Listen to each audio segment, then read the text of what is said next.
The sun bled over the jagged rim of the red rocks, spilling a light that was the color of a fresh bruise across the high desert of the Arizona Territory. It was the year 1885, and the land did not care if a man was hungry or if a woman was lonely. The land only existed, vast and indifferent, composed of dust, sagebrush, and the relentless wind that whispered through the twisted branches of the juniper trees. Ash Nez sat atop his paint horse on a high ridge, motionless as the sandstone beneath the hooves of the animal. He was a man sculpted from the very earth he watched, his skin the color of the canyon walls in shadow, his hair black as a raven wing. He wore the clothes of his people mixed with the utility of the white man, a velvet shirt darkened by sweat and sun, sturdy canvas trousers, and moccasins that allowed him to walk silently on the stone. His eyes, dark and sharp, scanned the valley floor below. It was a view that used to bring him peace, but now it brought a slow, burning ache to his chest. Below him, a river of brown hides moved sluggishly through the scrub. Hundreds of cattle, their horns clicking together like dry bones, were being driven north. The dust cloud they kicked up choked the morning air, turning the sunrise hazy. Ash could hear the whistles and shouts of the cowboys driving them, sounds that were alien and harsh in this place. Even from this distance, he knew the brand burned into the flank of every single steer down there. It was a large, jagged letter C, Colonel Silas Crowley. The name tasted like alkaline water in the mouth of Ash Nez. That herd was tramping over grazing land that had once supported the sheep of the Navajo, back before the long walk, back before the fences cut the world into squares. Now, the sheep were pushed to the edges, to the rocky scraps where the grass was thin and the water was bitter, while Crowley's cattle grew fat on the prime range. Ash adjusted his hat, pulling the brim lower against the glare. He was a warrior who had seen the end of a way of life, and now he existed in the ghostly space between the past and a future that did not seem to want him. He watched the cattle move toward a small patch of green in the distance, a homestead that looked like a toy house dropped by a careless child against the immense scale of the desert. He knew who lived there, the White Widow, the woman who fought a war she did not know she had already lost. Lena Hart woke before the sun had fully cleared the horizon. The air in the small cabin was cold, a biting chill that seeped through the chinking in the logs and settled into the marrow of her bones. She sat up, pulling the thin quilt tight around her shoulders, and listened. Silence. The only sound was the rhythmic, heavy breathing of her younger brother, Jacob, sleeping on the pallet in the corner. She swung her legs out of bed, her bare feet finding the rough wood floor. At 28 years old, Lena felt older than her years. The frontier stripped the softness from a woman quickly, peeling it away like bark from a dead tree, leaving only the hard, gray wood underneath. She moved to the kitchen area, which was nothing more than a cast-iron stove and a rough-hewn table. Her hands, red and chapped from work and weather, reached for the tin coffee pot. It was light, too light. She opened the canister of coffee grounds and peered inside. There was enough for maybe 3 days. If she made it weak, if she made it mostly water and hope. "Lord, give me strength," she whispered, the words vanishing into the cold air. She lit the stove, feeding it precious pieces of kindling. While the water heated, she went to the corner where they kept the dry goods. She lifted the sack of flour. It slumped in her hands. Defeated. She felt the bag of beans. It was mostly air. Lena closed her eyes for a moment, leaning her forehead against the rough timber of the wall. Panic was a luxury she could not afford. Panic was for people with options. Lena had none. Her husband, Thomas, had been dead for 8 months now. A mining accident. The foreman had said, a cave-in at the Silver Queen, but there had been no body to bury. Just a closed coffin and a grim handshake from a man who worked for Colonel Crowley. Everyone knew Crowley owned shares in the mine. Everyone knew Thomas had been vocal about the water rights on their small plot of land. But knowing and proving were two different things. The law in Red Mesa was a fluid thing. taking the shape of the container that held the most gold. "Morning, Lena." She turned. Jacob was sitting up, rubbing sleep from his eyes. At 16 years old, he was growing too fast, his wrists sticking out of his shirt cuffs, his appetite a constant gnawing thing that she struggled to satisfy. He had the same sandy hair as her, the same stubborn set to his jaw, but his eyes were still full of a boy's dreams. "Morning, Jake," she said, forcing a softness into her voice she did not feel. "Get washed up. I am making cornbread." "Again?" he asked, then immediately looked down, ashamed. "I mean, that sounds good. Lena, it will fill your belly," she said. "And then you need to check the south fence. I thought I heard coyotes last night." They ate in silence, the dry cornbread washing down with the weak coffee. The table was sturdy, built by Thomas, but the empty chairs seemed to scream at them. Outside, the wind picked up, rattling the single glass window pane. "Winter is coming early," Jacob said, looking out the window. "I can smell snow on the peaks." "We will be fine," Lena lied. She stood up and began clearing the tin plates. "We have pumpkins. We have the dried corn." "We do not have enough meaning," Jacob said, his voice cracking slightly. "I should go hunting, up near the ridge." "No," Lena said sharply. "That is too close to the reservation line, and too close to Crowley's range. I will not have you shot for a poacher." Jacob Hart. "We need meat. Lena, I'm not a child." "I know you are not," she said, her voice softening. She reached out and touched his shoulder. "But you are all I have. We keep our heads down. We work the land. We survive."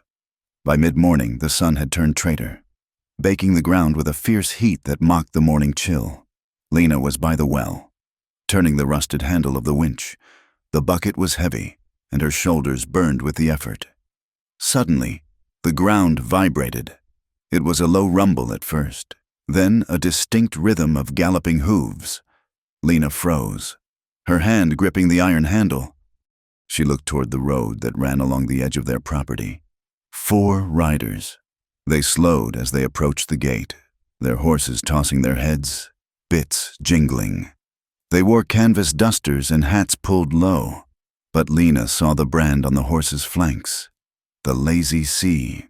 She did not move. She stood her ground, wiping her hands on her apron. Jacob, who had been hammering a loose rail on the corral, dropped his hammer and started walking toward her, his stride stiff and defensive. "Stay back, Jacob," Lena warned, not taking her eyes off the riders. The lead rider, a man with a face like tanned leather and a mustache that drooped over his mouth, rode his horse right up to the property line. He did not tip his hat. "Morning, Mrs. Hart," the man said. His voice was like gravel churning in a bucket. "Mr. Evans," Lena replied coldly. She knew him. He was Crowley's foreman, a man who did what he was told and enjoyed it too much. "Fine day for farming," Evans said, looking around the dry patch of dirt with exaggerated pity. "Though it looks like the corn is thirsty. Shame about the creek drying up upstream." "It dried up because your boss dammed the tributary," Jacob shouted, stepping up beside his sister. "Hush, Jacob," Lena hissed. Evans chuckled, a dry, humorless sound. He looked down at the boy. "Got a mouth on him. Didn't he just like your husband did?" Lena felt a spike of cold fear in her chest. "State your business. Mr. Evans, we have work to do." "Just passing through," Evans said, leaning on his saddle horn. "Colonel Crowley wanted me to remind you that his offer still stands. $500 for the deed. It is a generous price for a dust bowl. More than a widow and a boy can handle. Anyway, this is our home," Lena said, her chin lifting. "It is not for sale. Tell the colonel that—" Evans spat a stream of tobacco juice into the dirt, dangerously close to Lena's boot. "Home," he scoffed. "For now. But fences break, Mrs. Hart, cattle wander. Accidents happen. A woman alone out here, well, it is a dangerous world." "She is not alone," Jacob said, his hands balling into fists. Evans laughed, and the other men joined in. "Right, she has got a puppy to protect her." He turned his horse, the animal's powerful muscles bunching. "Think about it. Mrs. Hart. Winter is coming, and the colonel is a patient man, but he is not a saint." With a whistle, they spurred their horses and galloped off, deliberately riding close to the garden patch, kicking a cloud of choking dust over Lena's struggling pumpkin vines. Lena stood still until the dust settled, coughing slightly. She felt small. She felt besieged, but she did not cry. High up on the ridge, Ash Nez lowered the spyglass he had traded for 2 winters ago. He had seen it all. The confrontation was small from this distance, a pantomime of power and resistance. He saw the way the white woman stood, rigid as a post, refusing to back down even when the riders circled her. He felt a grudging respect stir in his gut. Most white people he knew were soft, or they were cruel. She appeared to be neither. She was just desperate. "You should let them eat each other," a voice inside him whispered. "The white man fights the white woman. It is not your fight. They both stole this land from your grandfathers." He turned his horse away from the edge. It was true. Why should he care? The Navajo, the Dine, had their own troubles. But Ash could not shake the image of her standing there, a singular point of defiance against a sweeping tide. He rode back toward the encampment, a temporary settlement tucked into a box canyon where there was still a trickle of water. The ride took an hour. When he arrived, the mood in the camp was somber. There were only 5 families here, a splinter group trying to live in the traditional way, refusing to huddle around the agency fort for handouts of rancid beef. He found Hostine Bigay sitting in the shade of a cedar tree, weaving a basket. The old man's face was a map of wrinkles, his eyes clouded with cataracts, but his hands were sure and steady. "Grandfather," Ash said, dismounting, "I saw Crowley's men. They are pushing hard on the widow's land." Bigay did not look up from his weaving. "The wolf does not ask the rabbit for permission to eat," the old man said in Navajo. "He simply takes—" Ash squatted down beside him. "If they take her land, they control the entire lower valley. Then they will come for this canyon. They will fence off the last spring. They are already coming." "Ash," Bigay said, his voice raspy. "Fences are like weeds. You cut one, 2 grow back."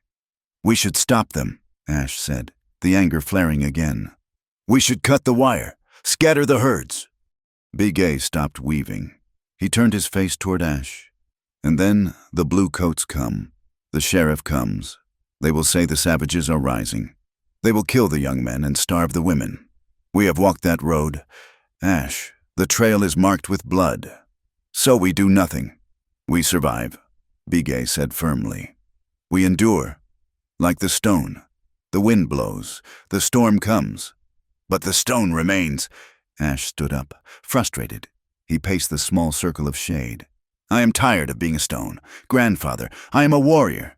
"Then fight the battle that can be won," Bigay said. "Protect what can be saved." Red Mesa was a town built on hope and greed, in equal measure. It was a collection of false-fronted wooden buildings strung along a muddy main street. There was the Golden Nugget Saloon, where the piano was out of tune and the whiskey was watered down. There was the church, its white paint peeling, standing in judgment of the saloon. And there was the sheriff's office, a brick building that served as the fortress of Sheriff Briggs. Sheriff Briggs was a man whose belly hung over his gun belt, a man whose eyes were always moving, calculating the odds. He sat on the porch of his office, whittling a piece of pine. He watched the street with the laziness of a lizard sunning itself on a rock. Down the street, the bell above the door of Pritchard's General Store jingled. Briggs watched people come and go, miners with coal dust in their creases, cowboys with their spurs jingling, a few Mexican vaqueros talking low in Spanish. It was a society of layers. At the top sat Colonel Crowley, invisible but omnipresent, like God or the weather. Below him were the men who served him Briggs, the foreman Evans, then the merchants who relied on his coin, then the miners and the small ranchers, and at the bottom, drifting like ghosts through the edges of town, were the Indians. Ash rode into town later that afternoon. He kept his head high, ignoring the stares. He tied his horse at the rail on the far end of the street, away from the cowboys' mounts. He had a bundle of deer hides to trade. It was not much, but it would buy flour and perhaps some sugar for the children in the camp. He walked toward Pritchard's store. He could feel the eyes on him. Hostility rolled off the boardwalks like heat waves. He was used to it. He walked with a silent grace that seemed to irritate the men leaning against the posts. They wanted him to shuffle. They wanted him to look down. He would not. Night fell over the Hart homestead, bringing the cold back with a vengeance. The wind howled around the corners of the cabin, searching for a way in. Inside, the kerosene lamp cast a warm, golden circle of light on the table. Lena and Jacob sat opposite each other. The dinner had been meager, a stew made mostly of broth and the last of the wrinkled potatoes, with a few scraps of salt pork for flavor. Jacob wiped his bowl clean with a piece of cornbread, looking at the empty pot with longing. "I'm going to town tomorrow," Lena said, breaking the silence. Jacob looked up. "To Red Mesa, I will come with you. I can help carry the supplies." "No," Lena said firmly. "You will stay here. If Evans comes back, I need someone watching the place. I do not want them cutting the fence or scaring the horse." "But Lena," Jacob protested, "it is not safe for you alone, and we have no money. I checked the tin. We have less than $3. "I know," Lena said. She smoothed the tablecloth, her fingers tracing a stain in the fabric. "I have made a list. I need flour, lard, coffee, and beans, enough to get us through the first snow. I will ask Mrs. Pritchard for credit." "She will not give it," Jacob said darkly. "Crowley owns half the town." "Mrs. Pritchard is a good woman," Lena insisted, though doubt gnawed at her stomach. "She has known us since we arrived. She knew Thomas." "She knows I am good for it when the harvest comes in." "The harvest?" Jacob scoffed. "The pumpkins are dying. Lena, the corn is stunted." "We will sell the quilts," Lena said, desperation creeping into her voice. "I have the 3 patchwork quilts I made last winter. They are worth something. And the saddle, the old spare saddle in the barn." "Lena, we have to eat." "Jacob," she snapped, her voice sharp in the small room. She took a breath, composing herself. "We have to eat. I will go to Mrs. Pritchard. I will look her in the eye. She is a Christian woman. She will not let a boy starve." She stood up and went to the window, looking out into the blackness.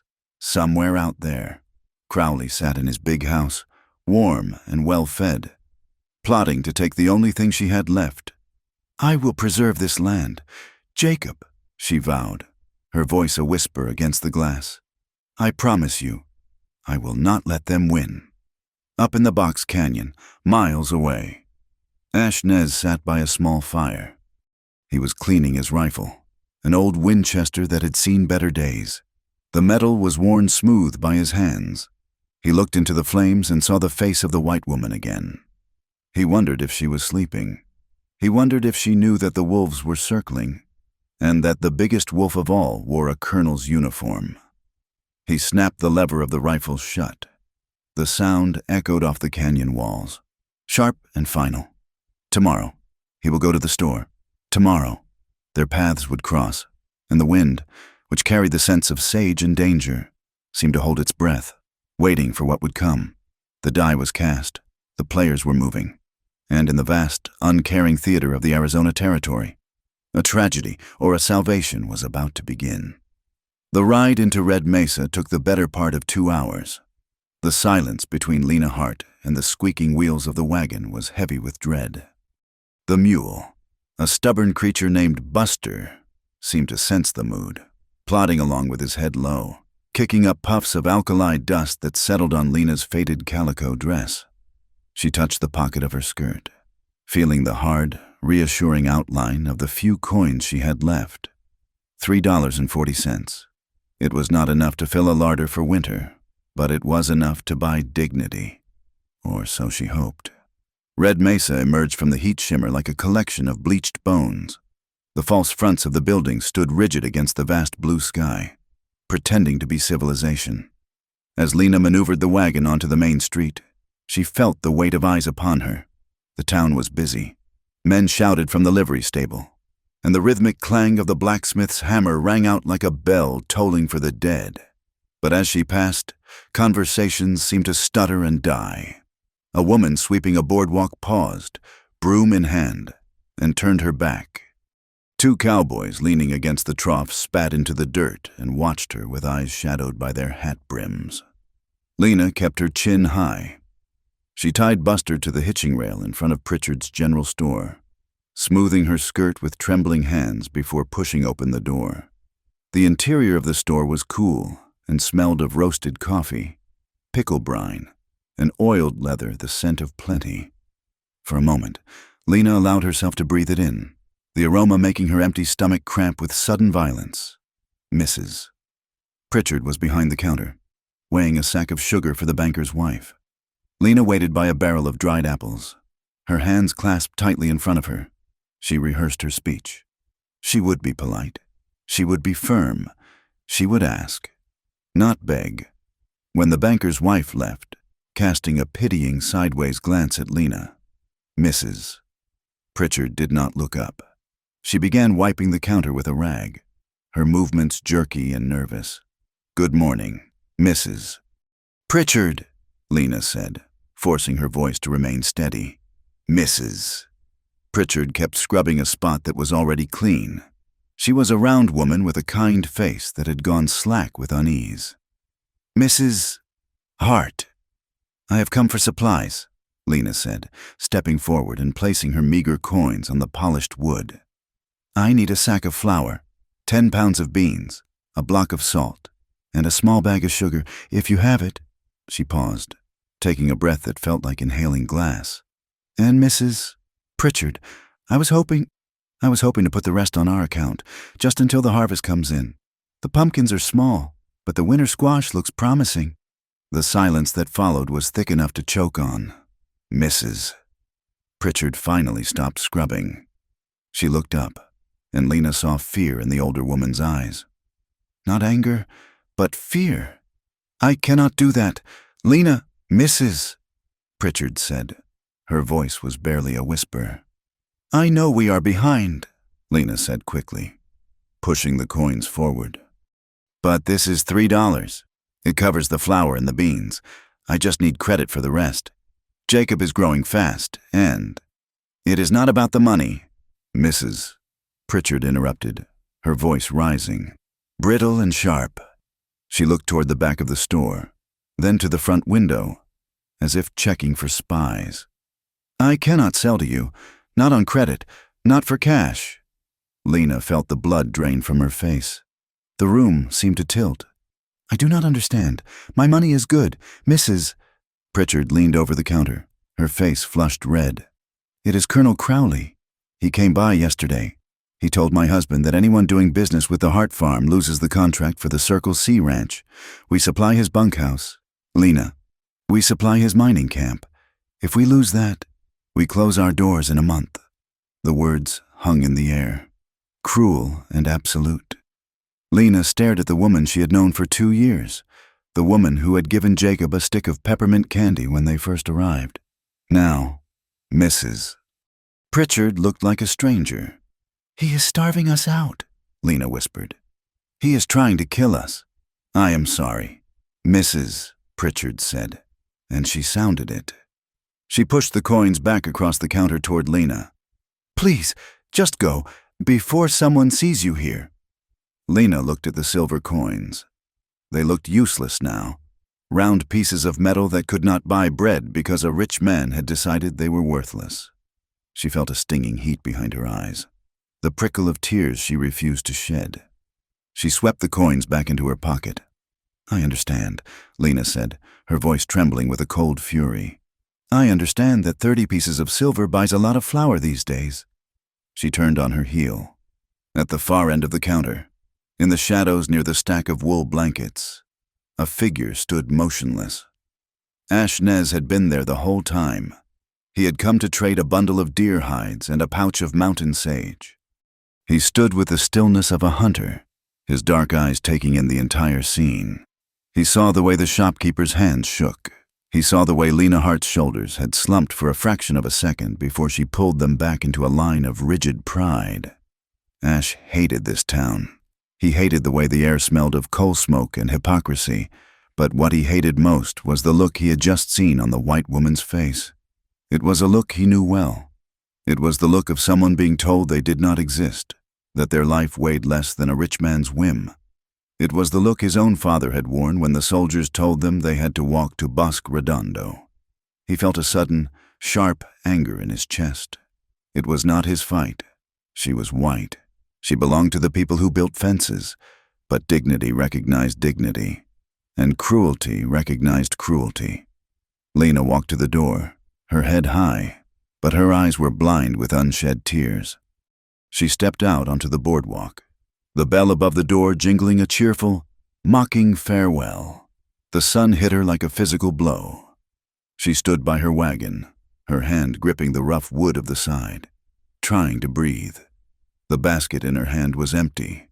The ride home would be long, and tonight she would have to boil water and pretend it was soup. She would have to look Jacob in the eye and tell him that the world was broken. The door of the store opened again. Ashnez stepped out. He wore his flat-brimmed hat low, shading his eyes. He carried his bundle of hides, untraded. He paused on the boardwalk, looking at the dusty street, then at Lena. The town was watching. He could feel it. 2 men across the street had stopped talking. A woman pulling a child by the hand slowed down to stare. A Navajo warrior speaking to a white woman was an event. A Navajo warrior speaking to a pariah like Lena Hart was a scandal. Ash did not care. He walked down the steps, his moccasins making no sound on the wood. He stopped a few feet from her.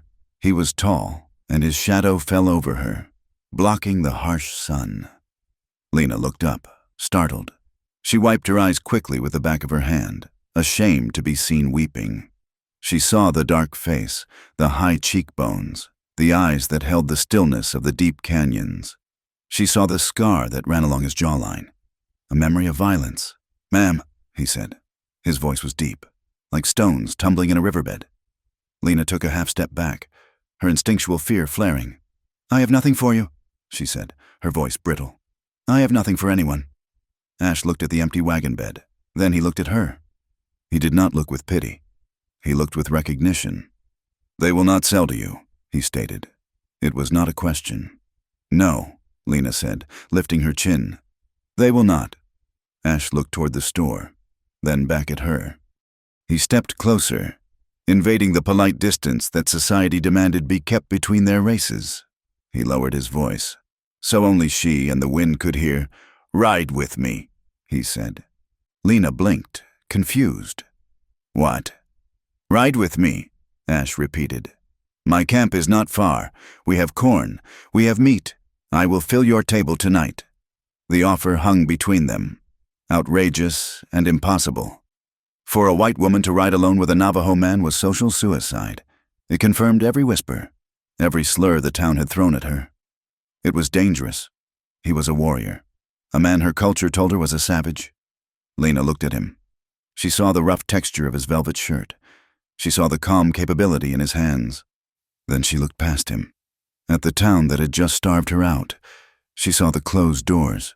She saw the judgment in the eyes of the banker's wife who was now peering through the window of the store. Then she thought of Jacob. She thought of his hollow cheeks and the way he cinched his belt tighter every morning.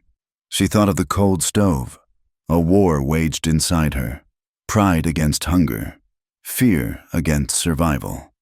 The rules of white society against the simple, human offer of a man who had also been spat upon. Ash waited. He did not press. He simply stood there, a solid anchor in a shifting world. Lena let out a long, shuddering breath. The shame of the rejection in the store burned hot, but the fire of her anger burned hotter.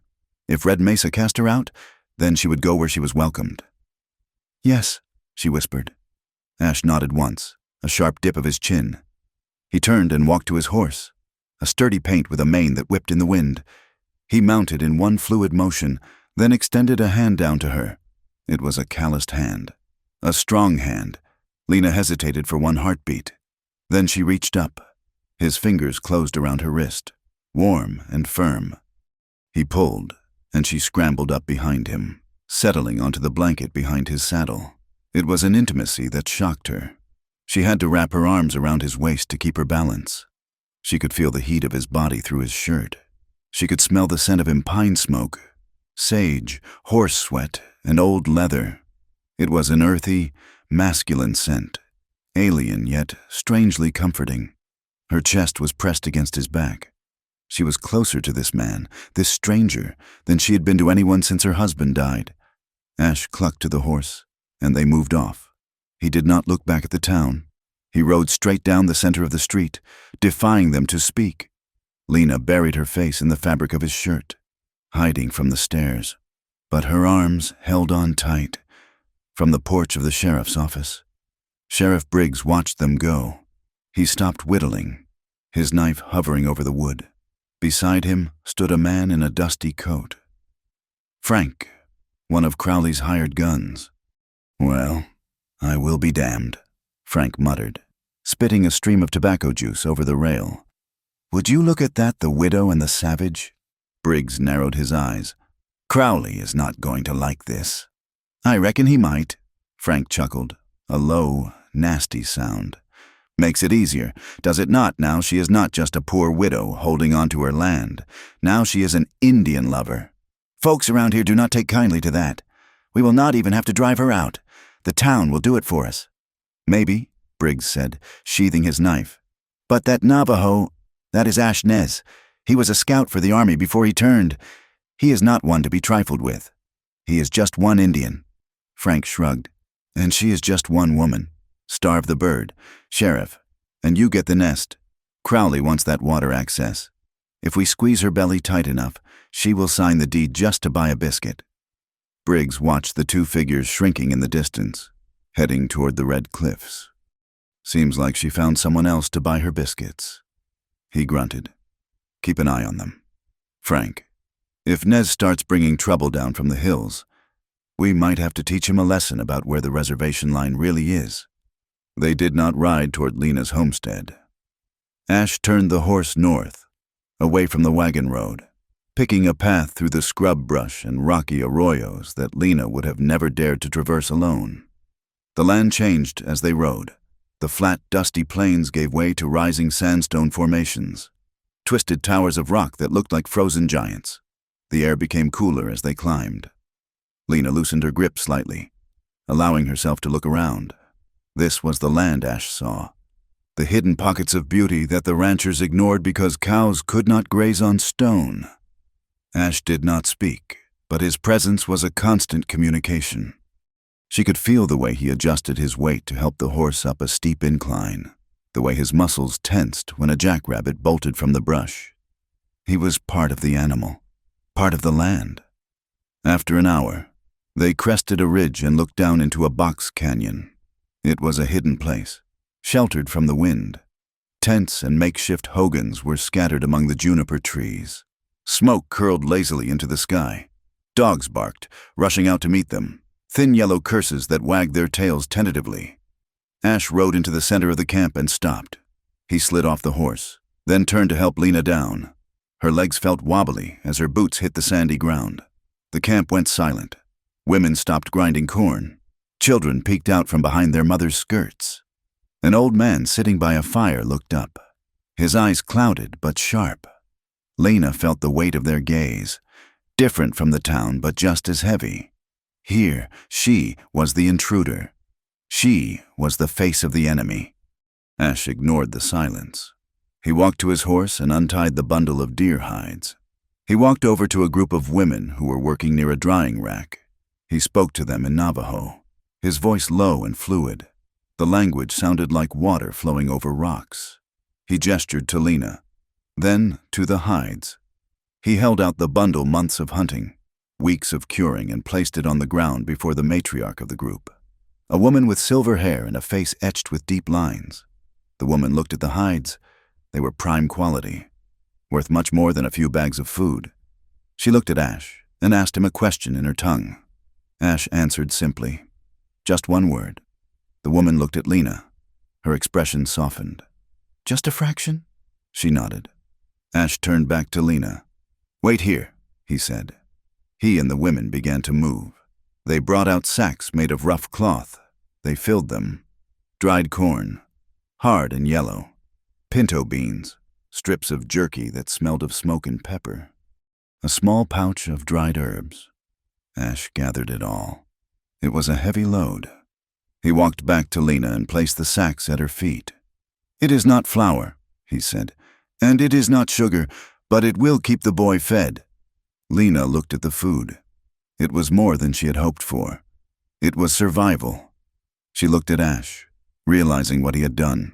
He had traded his wealth, his labor, for her.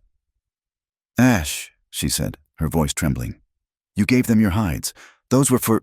You needed things." "I have what I need," Ash said. He adjusted his hat. "My people know hunger. They also know that when you have food, you share it. That is a law older than Crowley's." "I will pay you back," Lena insisted. "When the harvest comes, I swear it." "The harvest is far away," Ash said. "Tonight, you cook. Tonight, you eat." He retired the supplies to his saddle, making sure they were secure. Then he looked at her again, his dark eyes searching her face. "They will hate you for this," he warned her. "The town, they will say you have turned against your own kind." Lena looked at the Navajo women who were now back to their work, humming a low tune. She looked at the food that would save Jacob. Then she looked at the red rocks towering above them, indifferent to the petty hatreds of men. "My kind left me to starve. Ash," she said softly, "I reckon I am done worrying about what they say." Ash nodded. It was a small movement, but it carried a weight of approval. "Come," he said, offering her his hand again. "The sun is dropping. I will take you home." As she climbed back onto the horse behind him, wrapping her arms around his waist once more, Lena realized that the fear she had felt earlier was gone. In its place was something new, something dangerous and thrilling. She was an outcast now, truly.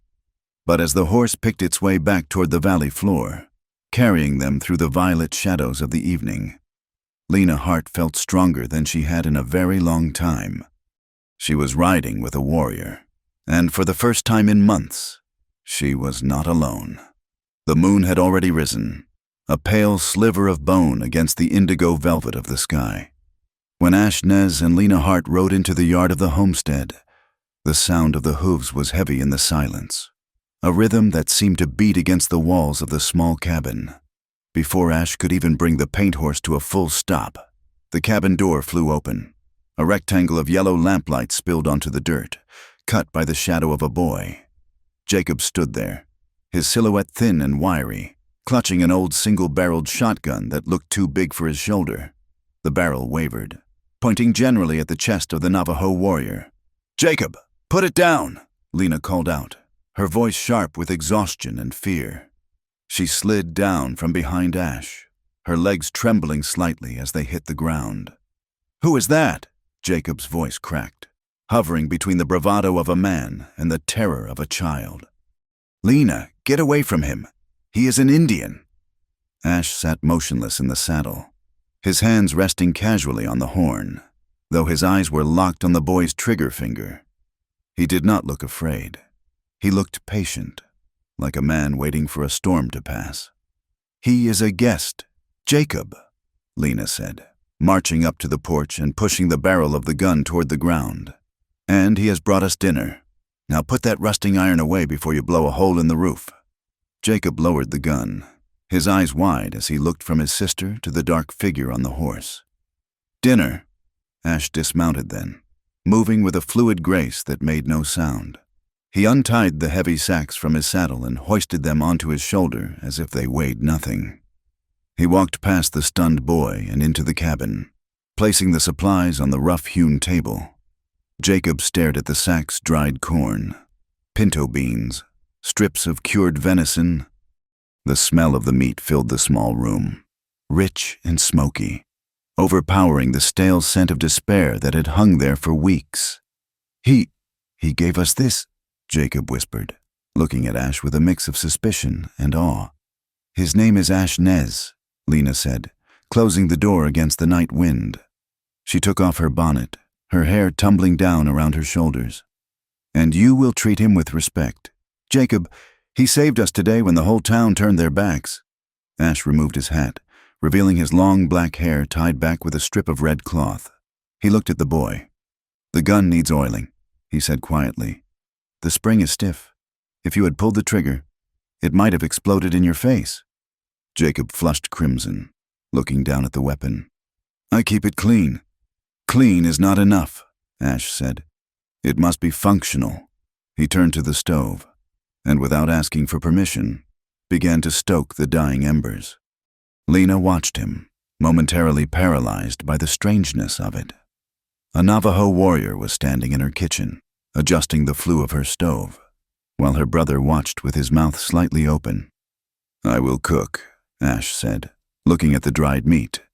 "This venison is tough if you boil it wrong. It needs to be pounded."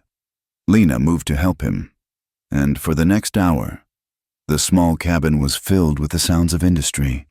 Lena made biscuits with the last of her flour, while Ash prepared the stew.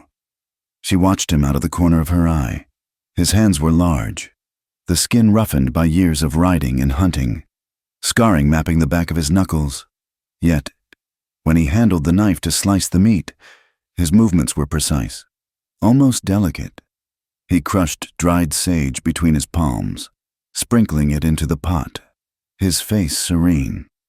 Lena realized it had been years since she had seen a man work in a kitchen without complaint. Her father had never boiled water.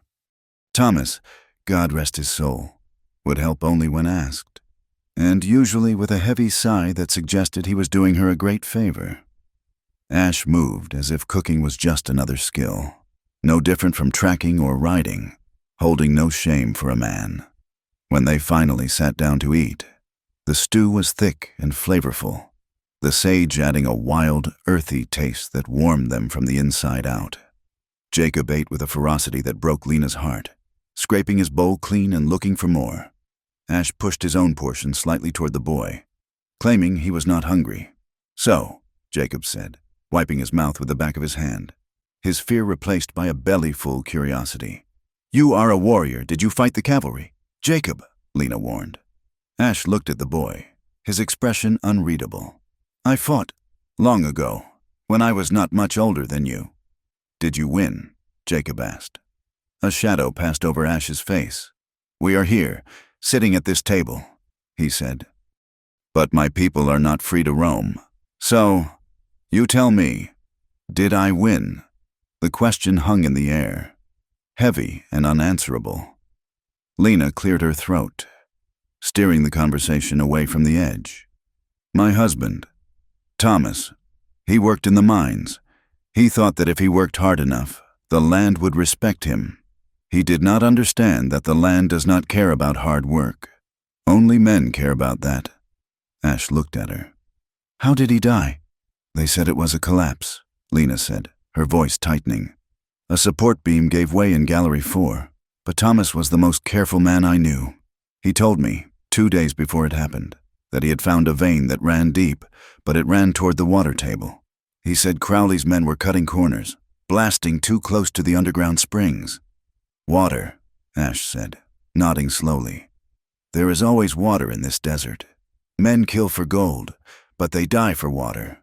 "He was going to report it," Lena whispered. "He was going to the inspector in Phoenix. Then the roof came down." Ash placed his hands on the table. "I was sent to Bosque Redondo," he said, his voice low. "The long walk. The soldiers burned our peach trees. They slaughtered our sheep and left them to rot. They marched us hundreds of miles to a place where the water made us sick and the ground grew nothing. They wanted to break us, to make us forget who we were." He looked at Jacob, then at Lena. "I came back. I walked away from the reservation one night and followed the stars home. I swore then that I would never be driven off again. Not by soldiers, not by hunger, and not by a man like Silas Crowley."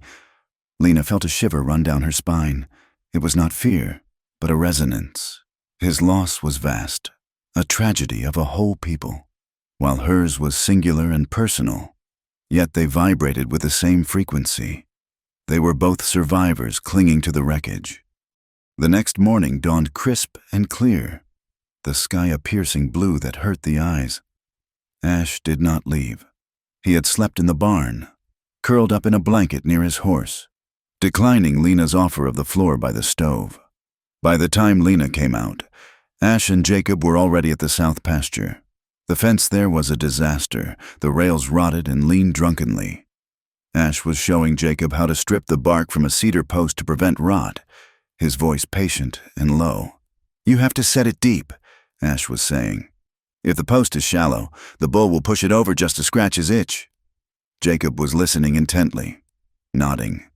He looked up at Ash with a clear admiration. The boy had been desperate for a father figure, for someone to show him how to be a man in this hard world. And Thomas had been gone too long. Lena watched them from the porch, a mug of coffee in her hand. She felt a strange tightening in her chest. It was dangerous. Having him here, she knew that.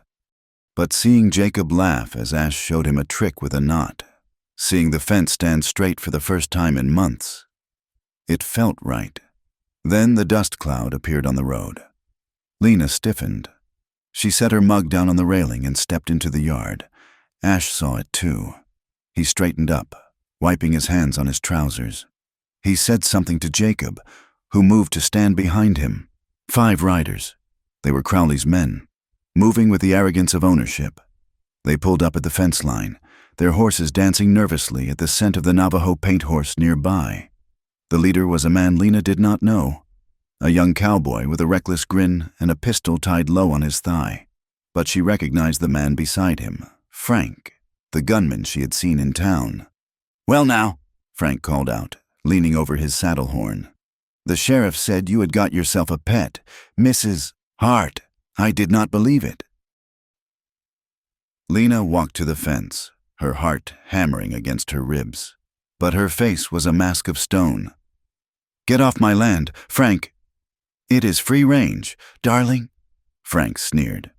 He looked at Ash, his eyes narrowing.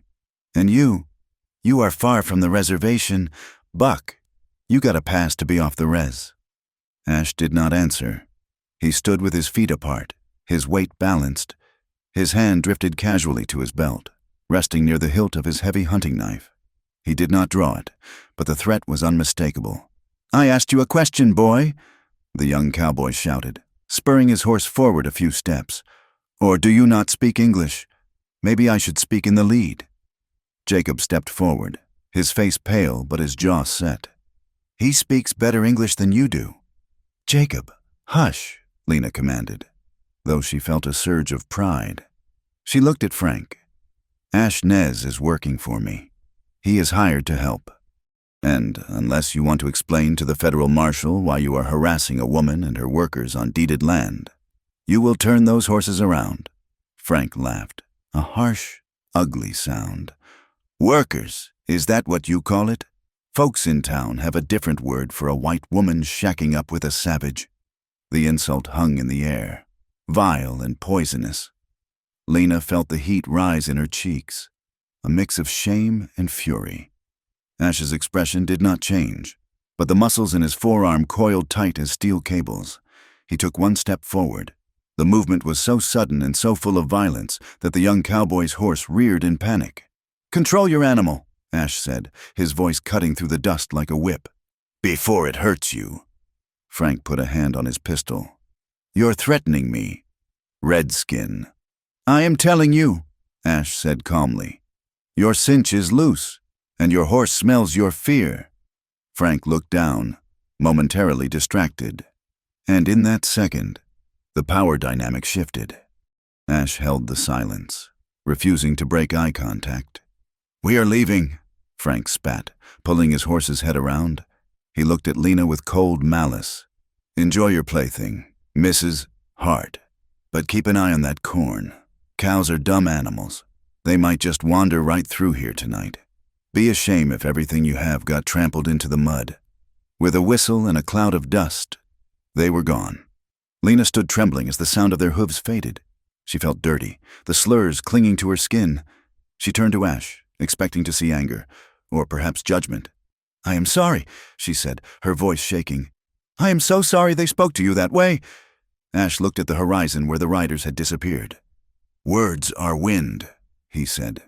"But the threat is real. They will come back, and they will not just bring insults next time. He looked at her, and for a moment, the barrier between them, the barrier of race, of history, seemed to vanish. He reached out, almost touching her arm, then pulled back. "You stood up for me," he said, sounding surprised. "You are standing up for us," Lena replied. That evening, the air cooled rapidly, washing away the heat and the ugliness of the confrontation. They sat on the porch steps, the three of them. The sky above was a vast, glittering dome of diamonds scattered on black silk. The Milky Way was a river of light, so bright it seemed to hum. Jacob sat close to Ash, whittling a stick with a newfound concentration. "Do the Navajo have names for the stars?" he asked.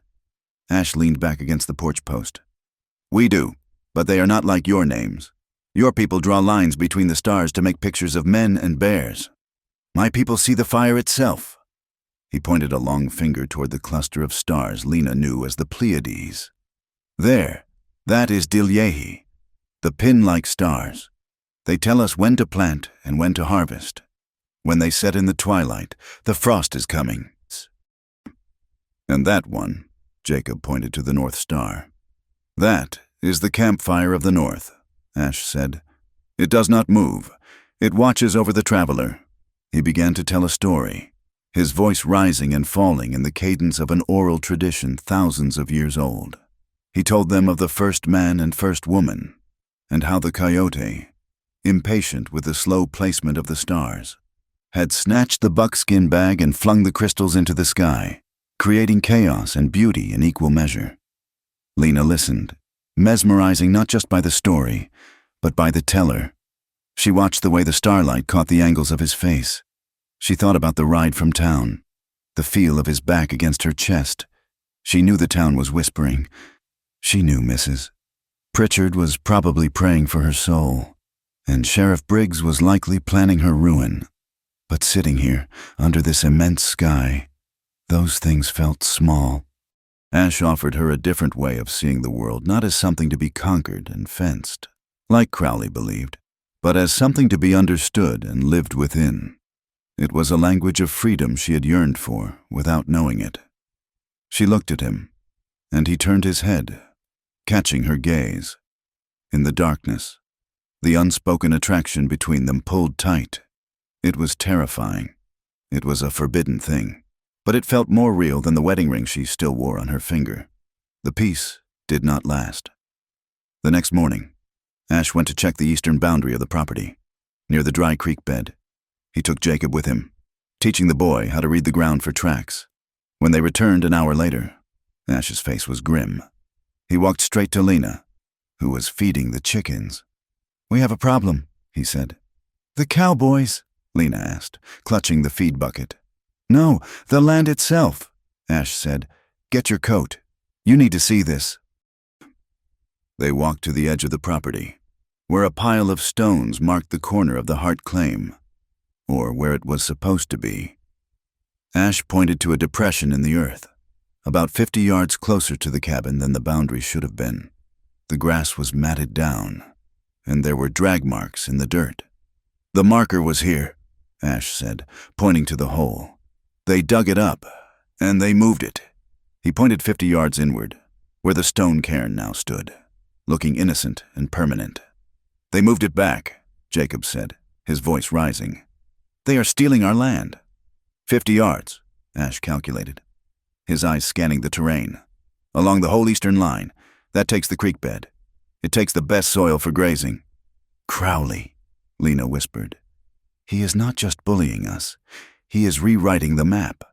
"If the marker is there when the surveyor comes," Ash said, his voice hard, "then on paper, that land belongs to him. He is stealing it legal-like." Lena looked at the moved stones. It was such a simple, boring thing, a pile of rocks shifted in the night. But it was an act of war.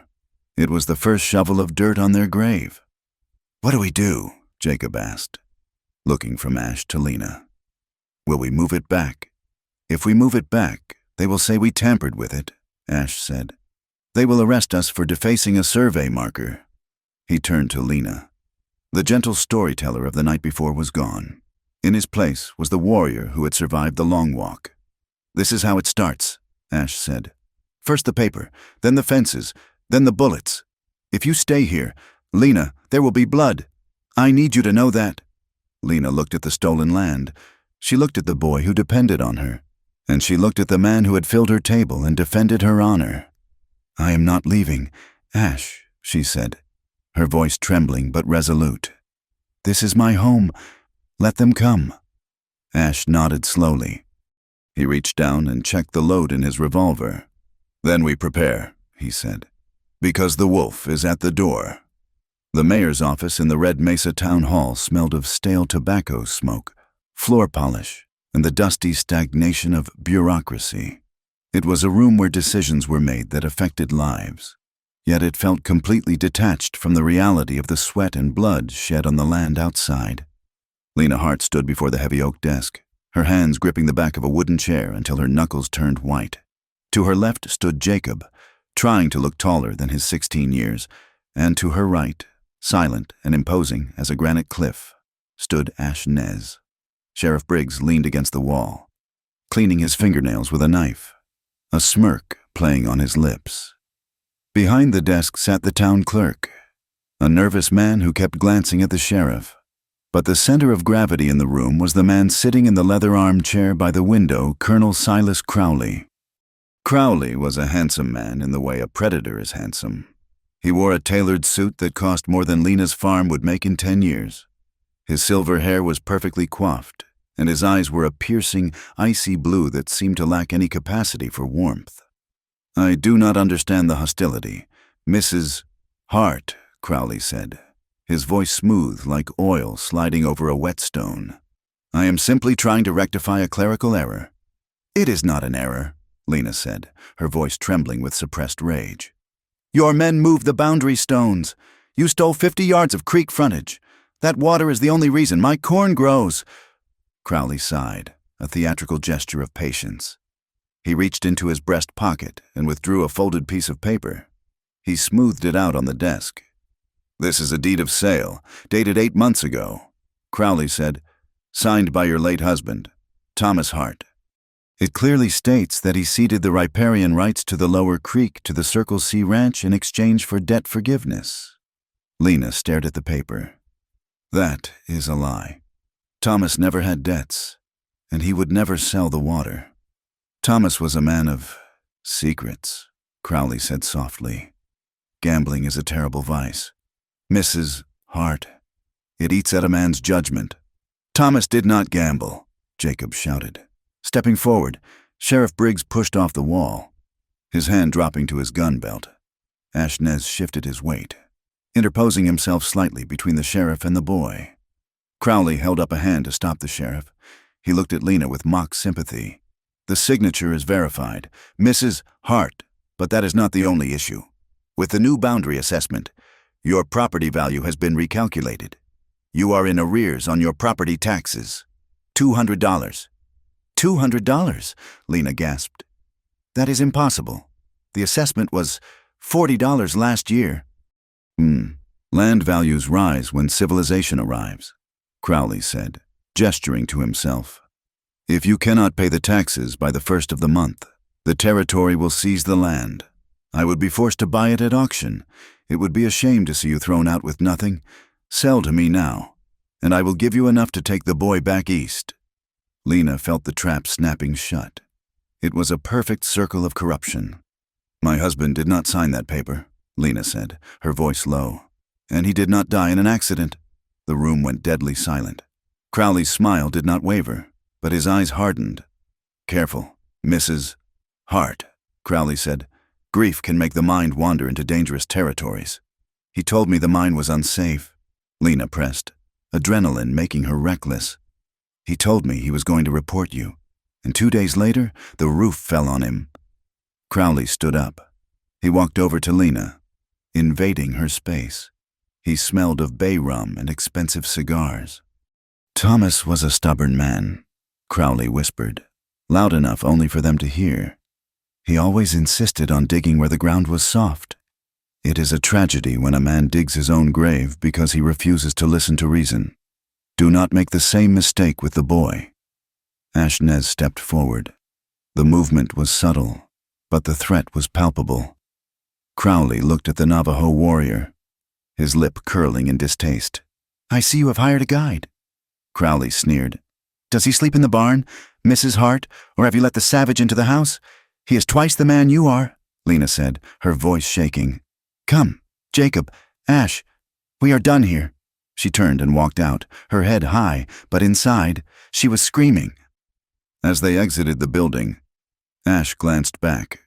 He had seen the way Crowley's hand had twitched toward the drawer of the desk when Lena mentioned the mine. He knew the look of a man who had killed and would kill again. The ride back to the homestead began in a heavy, suffocating silence. The sky, which had been a hard blue all morning, began to turn a bruised shade of purple in the west. The wind died down, leaving a vacuum in the air that made the skin prickle. "He killed him," Jacob whispered, breaking the silence. He was sitting in the back of the wagon while Ash rode his paint horse alongside. He admitted it. "Lena, did you hear him?" "He threatened us." "Jacob," Lena said, her eyes on the road. "He did not admit anything a judge would listen to?" "There is no judge here," Ash said, scanning the horizon. "Only Crowley." Suddenly, the wind picked up. Not a breeze, but a solid wall of air that nearly knocked Ash from his saddle. The temperature dropped 20 degrees in a minute. Ash looked west. A towering wall of brown, thousands of feet high, was devouring the mountains. "Haboob!" Ash shouted over the rising roar. "Dust storm! We cannot outrun it. The farm is still 5 miles away." Lena yelled, fighting to control the spooked mule. "We will not make it," Ash commanded. "Follow me. There is an old prospector's shack near the canyon rim. Ride!" They pushed the animals hard, veering off the road just as the sun was blotted out. The world turned into a swirling chaos of grit and wind. Visibility dropped to the length of a horse's neck. The sand scoured their skin like sandpaper. They found the shack just as the full fury of the storm hit. It was a tumble-down structure of gray wood and tin, leaning precariously against a rock face. Ash kicked the door open. He helped Jacob get the mule into the lee of the building, then dragged Lena inside. He brought his horse close to the wall, trusting the animal to weather the storm, and slammed the door shut against the screaming wind. Inside, it was dark and freezing. The dust forced its way through every crack in the wood, filling the air with a fine, choking powder. "Jacob," Lena coughed, reaching out in the gloom. "I am here," the boy said, his voice small. They huddled in the corner on a pile of old burlap sacks. The wind sounded like a freight train roaring inches from their heads. The temperature plummeted as the sun was completely hidden. Hours passed. The storm raged on, indifferent to their misery. Jacob, exhausted by the terror of the town and the ride, eventually slumped against the wall, wrapped in a horse blanket Ash had brought in. His breathing evened out into the deep rhythm of sleep. Lena sat shivering. The cold was seeping into her bones. She felt a movement beside her. "You are freezing," Ash said. His voice was right at her ear. "I am fine," she lied, her teeth chattering. "Do not be foolish," Ash said gently. "The cold kills as surely as the bullet. Come here." He opened his heavy wool coat. It was a scandalous invitation in the daylight of Red Mesa. But here, in the dark belly of the storm, it was survival. Lena hesitated for a fraction of a second, then moved. Ash pulled her against him, wrapping the coat and the blanket around them both. His body heat was intense, a furnace against her chilled skin. She rested her head against his shoulder, her back pressed to his chest. His arms came around her, holding her secure. For a long time, they just breathed. The scent of him, sage, wood smoke, and man filled her senses, replacing the smell of dust. "He is going to take it all." "Ash," Lena whispered, the despair finally breaking through her resolve. "The farm, the land, Thomas's grave. I cannot fight a man who owns the law." Ash's hand moved, rubbing her arm to generate warmth. His touch was rough, calloused, yet incredibly gentle. "The land does not belong to Crowley," he said. "He thinks he can own the earth with a piece of paper, but the earth remembers who respects it. I am tired." "Ash," she confessed, a tear tracking through the dust on her cheek. I am so tired of being strong." "I know," he murmured. He shifted slightly, turning her so she was facing him in the darkness. He could barely see her face, just the pale oval and the glitter of her eyes. "You have carried a mountain on your back." He reached up, his hand cupping her cheek. His thumb brushed away the tears. The gesture was so tender it made her breath catch. "Why do you stay?" she asked, her voice trembling. "Why do you help us? You could ride away. You could go to the mountains." "I was walking in the dark," Ash said softly. "Then I saw a fire. You are the fire. Lena." The use of her given name, spoken in his deep, resonant voice, broke the last barrier between them. The danger outside, the hopelessness of their situation, the raw heat of their bodies pressed together, it all crystallized into a single, undeniable need. Lena leaned into his hand. "I do not want to be alone tonight." "You are not alone," Ash said. He lowered his head. His lips brushed hers. Tentative at first, a question asking for an answer. Lena sighed, a sound of surrender, and pressed closer. The kiss deepened. It was slow, tasting of salt and dust, but beneath that was a hunger that had been starved for too long. It was not the frantic passion of youth. It was the desperate, searing connection of two broken souls finding the matching piece. Ash's hand moved from her face to the nape of her neck, his fingers tangling in her hair, pulling her closer. Lena's hands found their way inside his coat, gripping the solid muscle of his chest. The wind howled outside, screaming like a banshee. But in the small, dark shack, the world narrowed down to the heat of their skin and the sound of their breathing. The boundaries of race, of society, of what was proper and what was forbidden, dissolved in the dark. There was only the man, and the woman, and the storm. The darkness swallowed them, granting them a privacy the world would never allow. Morning broke with a silence so profound it hurt the ears. The wind was gone. The sun rose over a landscape that had been scrubbed clean and reshaped by the sand. Inside the shack, the light filtered through the cracks in dusty beams. Lena woke first. She was still wrapped in Ash's arms, her head on his chest. For a moment, she felt a profound sense of peace. Then memory rushed back, and with it, a complicated tangle of emotions. She pulled away gently, sitting up and smoothing her hair. Ash woke instantly, his eyes snapping open, alert. He looked at her, and she saw the memory of the night in his gaze. There was no regret in his eyes, only a guarded question. "The storm is over," Lena said, her voice sounding loud in the quiet shack. She felt a flush rise on her neck. Not shame, exactly, but a terrifying vulnerability. "Yes," Ash said. He sat up, adjusting his coat. The intimacy of the night lingered between them. A heavy, electric charge. Jacob stirred in the corner, groaning as he stretched. "Is it morning? Did we survive?" "We survived," Ash said, standing up. He offered a hand to Lena to help her up. As their fingers touched, he squeezed her hand once. A silent reassurance. "I am here. I am not leaving." But as they rode back toward the farm, the reality of the daylight world began to intrude. Lena watched Ash's straight back as he rode ahead. She thought of Mrs. Pritchard's face. She thought of the sheriff. If they knew what had happened in that shack, they would hang him. The thought made her nauseous. She was not just fighting for her land anymore. She was harboring a secret that could get a man killed. Ash felt the weight too. He knew the rules. A Navajo man touching a white woman was a death sentence. But he also knew that his own people would look at him with sorrow. He was mixing his blood with the people who had destroyed them. He was walking a line that was becoming a razor's edge. They made a detour on the way back, stopping at the edge of the Navajo encampment so Ash could check on a lame horse he had left there. The reception was cold. Hosteen Bigay stood by the central fire, leaning on his staff. He watched Ash ride in with the white woman and the boy. The other men, warriors Ash had grown up with, turned their backs or spat on the ground. Ash dismounted and approached the elder. "Grandfather, you bring the storm with you. Ash Nez," Bigay said, his voice rasping like dry leaves. "And you bring the white woman closer to our fire." "She is my employer," Ash said, though the lie tasted like ash in his mouth.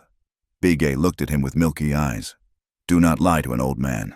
I see the way your shadow leans toward hers. You are weaving a blanket with two different threads, grandson. It will not hold. The tension will tear it apart." "I cannot leave them to the wolves," Ash argued. "If you stay with them," Bigay warned, "the wolves will come for us all." "Crowley hates the Dine, but he tolerates us as long as we are invisible. You are making us visible. Prepare yourself. Ash, if you choose this path, you walk it alone. The tribe cannot bleed for your heart." Ash stood silent, accepting the rebuke. He looked back at Lena, who was waiting by the wagon, looking uncomfortable under the glares of the Navajo women. He knew Bigay was right, but he also knew he could not turn back. They arrived at the Hart homestead just as the sun began to set, painting the sky in brilliant streaks of orange and blood red. They were exhausted, dusty, and emotionally drained. "I will check the animals," Jacob said, jumping down from the wagon. "I bet the chickens are terrified." "I will start a fire," Lena said. "We need hot water." Ash was unhitching the mule when he smelled it. It was not the smell of a cook stove. It was the sharp, acrid smell of coal oil and burning dry wood. "Jacob, no!" Ash shouted. A whoosh of sound erupted from the barn. In seconds, the dark interior of the structure glowed with a hellish orange light. Tongues of flame licked up the dry wooden sides of the barn, fueled by an accelerant. "The horses!" Jacob screamed, running toward the burning building. "Bessie is in there!" "Jacob, stay back!" Lena shrieked, dropping her basket. But the boy, fueled by adrenaline and love for the old mare, plunged into the smoke-filled doorway. "Foolish boy," Ash growled. He didn't hesitate. He sprinted across the yard, diving into the inferno after Jacob. Inside, the heat was physical, a crushing weight. The air was thick with black smoke. The old mare was kicking her stall, screaming in terror. Jacob was trying to open the latch, but the heat was too intense, and he was coughing, doubling over. A burning rafter groaned overhead, cracking with the sound of a gunshot. Ash grabbed Jacob by the back of his shirt just as the timber crashed down, blocking the path to the horse. "She is trapped!" Jacob screamed, tears streaming down his soot-stained face. "She is gone!"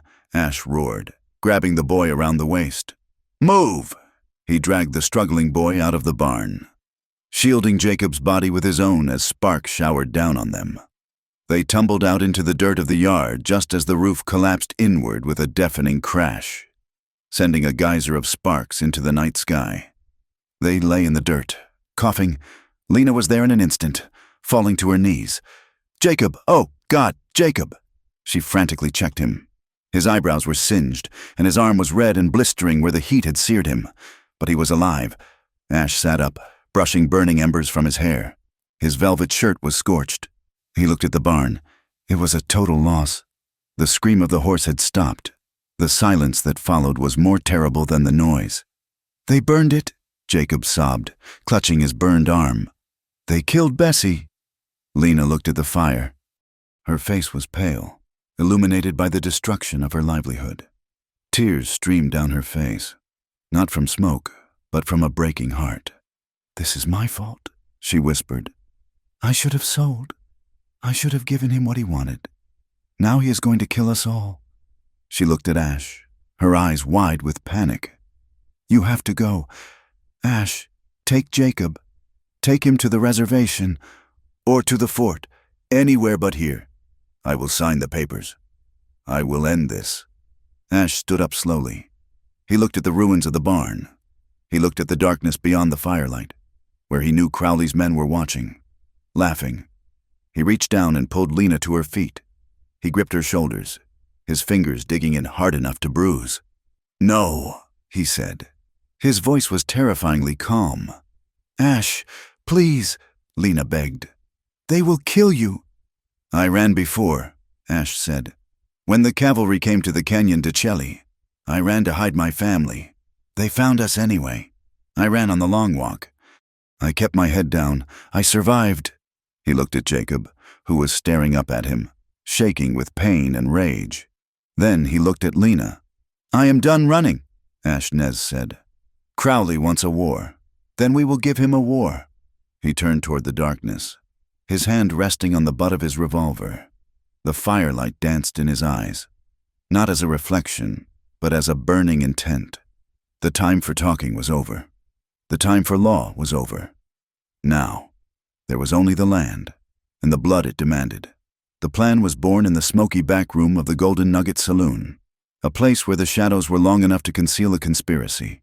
Miguel, a vaquero who had worked cattle in the valley since before the borders were drawn, laid it out. He was a friend to Ash, one of the few men in Red Mesa who judged a man by his word rather than his bloodline. "Crowley signs the papers tomorrow at noon," Miguel said, his voice barely a murmur above the din of the piano in the main room.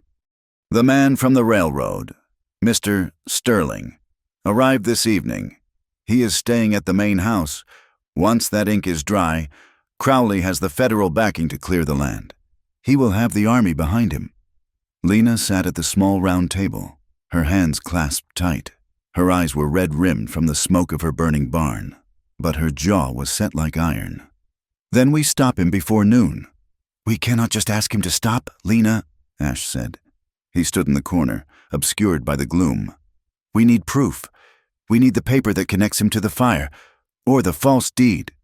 "The office," Jacob said. The boy was sitting next to his sister, his arm bandaged from the burns he had sustained saving them from the fire. He looked older than he had 24 hours ago. "I delivered ice to the big house last summer. Crowley has a safe in his study, but he keeps his day ledger on the desk. He writes everything down. He is arrogant like that." Ash looked at the boy, assessing him. "You know the layout of the house?" "I do," Jacob said firmly. "It is too dangerous." Lena interjected. "If they catch you, if we do nothing, we are already dead," Jacob countered. He looked at Ash. "I can get us in. There is a servant's entrance near the kitchen. The cook leaves it unlatched for the cats." Ash nodded slowly. "We are going tonight. Miguel, you gather the men. Hosteen Bige said he would send 3 warriors to watch the perimeter. We do not start a fight unless we have to, but if shooting starts, we finish it." The Circle C Ranch was a fortress of wealth built on stolen land. The main house was a sprawling 2-story structure of whitewashed timber and stone, glowing with the light of a dozen kerosene lamps. Laughter and the clinking of crystal drifted out from the dining room, where Colonel Crowley was entertaining the railroad tycoon. Ash and Jacob moved through the shadows of the carriage house, silent as ghosts. Ash wore his moccasins, and he had taught Jacob how to walk heel to toe, rolling the weight to avoid snapping twigs. They reached the back of the house. The air smelled of roasting beef and expensive cigars, a sharp contrast to the smell of charred wood that still clung to their clothes. Jacob found the latch. It clicked softly, and the door swung inward. They slipped into the scullery. It was empty. They moved through the hallway, the floorboards groaning softly under their weight, but the noise from the dining room covered their approach. The study was at the end of the hall. The door was ajar. Ash pushed it open with the barrel of his revolver, scanning the room. It was empty. A single lamp burned low on the massive mahogany desk. "Quickly," Ash whispered. "Watch the door." Jacob moved to the desk. His hands shook slightly, but he forced them to steady. He began rifling through the papers, maps, survey reports, and there, a heavy leather-bound ledger. He flipped through the pages. "Come on," he muttered. "Come on." Ash stood by the door, his ears straining for the sound of footsteps. He heard Crowley's booming laugh from the other room. "Progress, Mr. Sterling. That is what we are bringing to this savage territory. Order and progress." "I found it," Jacob hissed. Ash turned. Jacob was holding up a loose sheet of paper tucked into the ledger. "It is a letter," Jacob whispered, his eyes scanning the script. "To a man named Miller in Tucson. It authorizes payment for clearance services on the Hart property. And here, he pulled out another document. This is the deed. Look at the date. He dated it 3 days after Thomas died. But the notary stamp is from a week before. He forged the notary seal. Take them, Ash commanded. We have what we need. They turned to leave. But luck, which had held for so long, finally snapped. The door to the hallway swung open. A man stood there. Crowley's foreman. Evans. He was holding a bottle of brandy, his face flushed with drink. For a second, all three men froze. What the? Evans began, his hand dropping to the gun at his hip. Ash moved with the speed of a striking rattlesnake. He did not draw his weapon. There was no time. He lunged across the room, slamming his shoulder into Evans' chest. The foreman grunted, the wind driven from his lungs, and crashed back into the hallway, smashing a vase on a side table. The sound was like a gunshot in the quiet house. "Run!" Ash shouted to Jacob. "Intruders!" Evans roared, scrambling for his gun. Ash kicked the pistol from Evans' hand and shoved Jacob toward the kitchen door. "Go get to the horses!" Shouts erupted from the dining room. Heavy boots pounded on the floorboards. Ash turned and sprinted after Jacob, bursting out into the cool night air just as a window shattered above them and a gunshot rang out. A bullet kicked up dirt inches from Ash's heel. They vaulted onto their horses, which they had tethered near the woodpile. Ash's paint horse reared. Sensing the panic, "Ride for the canyon!" Ash yelled. "We cannot outrun them on the flat!" They spurred their mounts into the darkness just as the front door of the ranch blew open. 5 men spilled out, rifles in hand. Muzzle flashes lit up the night like fireflies from hell. The chase was a blur of adrenaline and terror. They rode hard, the wind tearing at their clothes. Behind them, the thunder of pursuit grew louder. Crowley's men were mounted on grain-fed quarter horses, faster than Lena's old plow horse that Jacob was riding. "They are gaining," Jacob shouted. Looking back, "Keep your head down," Ash ordered. He pulled his Winchester from its scabbard, turning in the saddle to fire a warning shot. It was impossible to aim in the dark, but the noise might slow them down.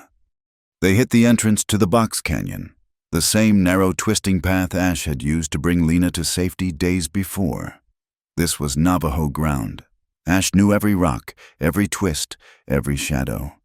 Up the trail, Ash pointed to a narrow deer track that cut up the side of the cliff. "It is steep, but it is the only way."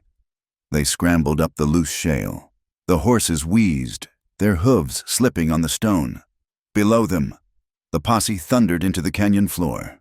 "There!" a voice shouted from below. "On the ridge!"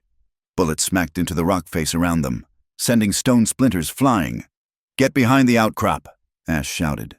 They bailed off their horses, slapping their rumps to send them further up the trail to safety. Ash and Jacob dove behind a cluster of boulders just as a hail of lead chewed up the ground where they had been standing. Ash peered over the rock. There were 6 of them below. Dismounting, rifles trained on the ridge. "We have them pinned!" Evans shouted. "Flank them on the left." Ash looked at Jacob.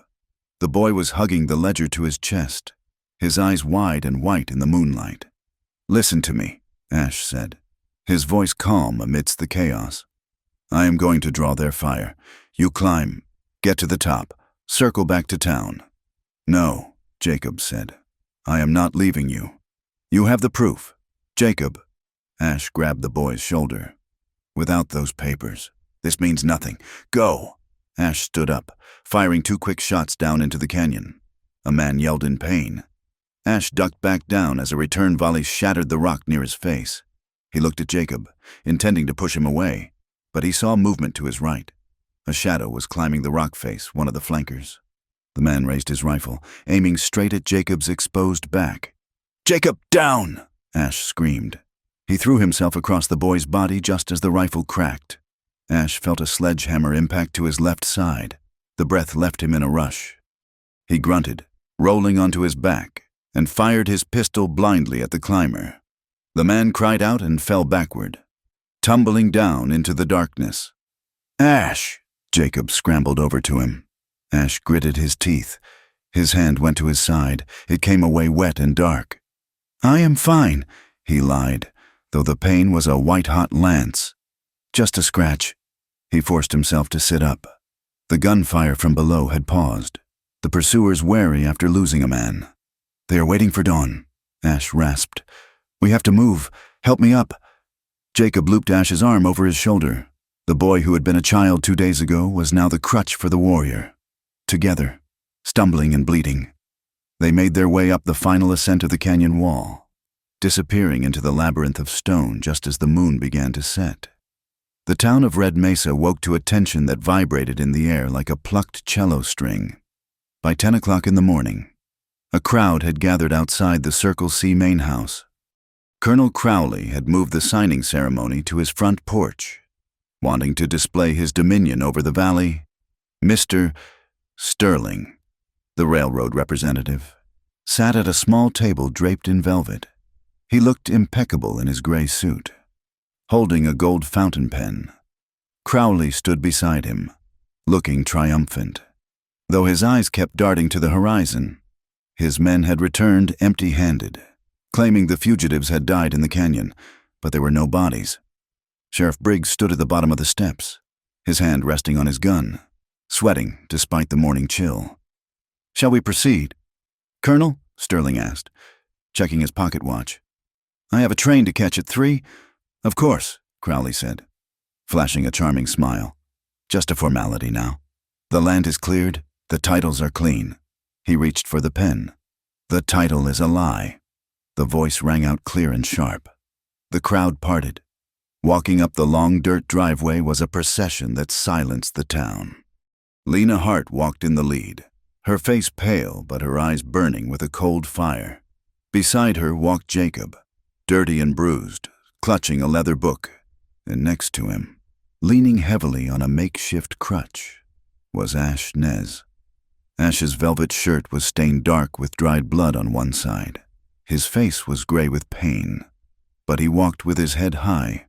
Behind them came Miguel and a dozen Navajo warriors, mounted and silent, lining the ridge overlooking the ranch. They held no weapons in their hands, but their presence was a loaded gun. Crowley's smile vanished. Sheriff, he barked, arrest these trespassers. That savage is wanted for attempted murder. Sheriff Briggs stepped forward, drawing his revolver. Halt, Ash Nez. You are under arrest. No one is arresting anyone until you hear this, Lena shouted. She snatched the papers from Jacob's hands and slammed them onto the velvet table in front of Mr. Sterling. Read it, she commanded the railroad man. Sterling looked at Crowley, then at the bloodied trio. He picked up the letter. He read it. His eyebrows shot up. He picked up the deed. He looked at the light through the paper. This notary seal, Sterling said, his voice cutting through the silence. It is a clumsy forgery. Silas, and this letter, it outlines payment for arson. It is a fabrication, Crowley shouted, his composure cracking. That boy stole my ledger and wrote lies in it. I did not write anything, Jacob said, his voice ringing out. He stepped up to the porch, pointing a shaking finger at Evans, who stood behind Crowley. He knows. He was there when the barn burned. I saw him light the match. You are a lying little brat, Evans snarled, stepping forward. I saw it too. The voice came from the group of cowboys standing near the bunkhouse. An older man, a weather-beaten hand named Red, who had worked the range for 20 years, stepped forward. He took off his hat, twisting it in his hands. I cannot do this no more. Colonel, Red said quietly, I signed on to herd cows, not burn out widows and kill horses. Evans lit that fire, and you told him to do it. I heard you giving the order in the stable. A gasp went through the crowd. The townspeople, the shopkeepers, the miners. They all looked at Crowley. The veil of power had been ripped away, revealing the rot underneath. Crowley looked around. He saw the disgust in Sterling's eyes. He saw the wavering loyalty of his own men. He saw the Navajo warriors on the ridge. His empire was crumbling in seconds. This is my land, Crowley screamed, his face twisting into a mask of rage. I built this valley. I am the law here. He grabbed Lena, who was standing closest to him, and yanked her in front of him like a shield. With his other hand, he drew a small, pearl-handled revolver from his coat pocket and pressed it to her temple. "Back off!" Crowley shrieked. "Get me a horse, I am leaving, and she is coming with me." "Let her go, Silas," Sterling said, standing up slowly, his hands raised. "It is over." "It is not over until I say it is." Crowley cocked the hammer. Time seemed to slow down. Ashnez stood 10 yards away. He was wounded. His vision was blurring at the edges, but his hand was steady. He looked at Lena. Her eyes were wide with terror, but she was not screaming. She was looking at him. Sheriff Briggs stood frozen, his gun half raised, caught between his greed and his survival instinct. "Drop the gun, Colonel," Ash said.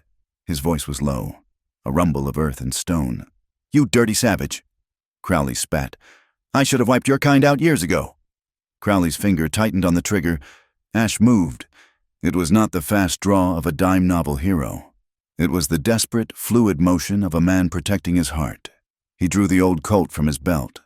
Crowley fired. The bullet went wild, striking the porch post as he tried to adjust his aim toward Ash. Ash fired once. The boom of the heavy-caliber pistol rolled across the valley. Crowley stiffened. A red bloom appeared on his chest, stark against the white linen of his shirt. He looked down at it, surprised. His grip on Lena loosened. She pulled away, scrambling down the steps. Crowley fell to his knees. He looked at the railroad tracks in the distance, the symbol of the future he would never own.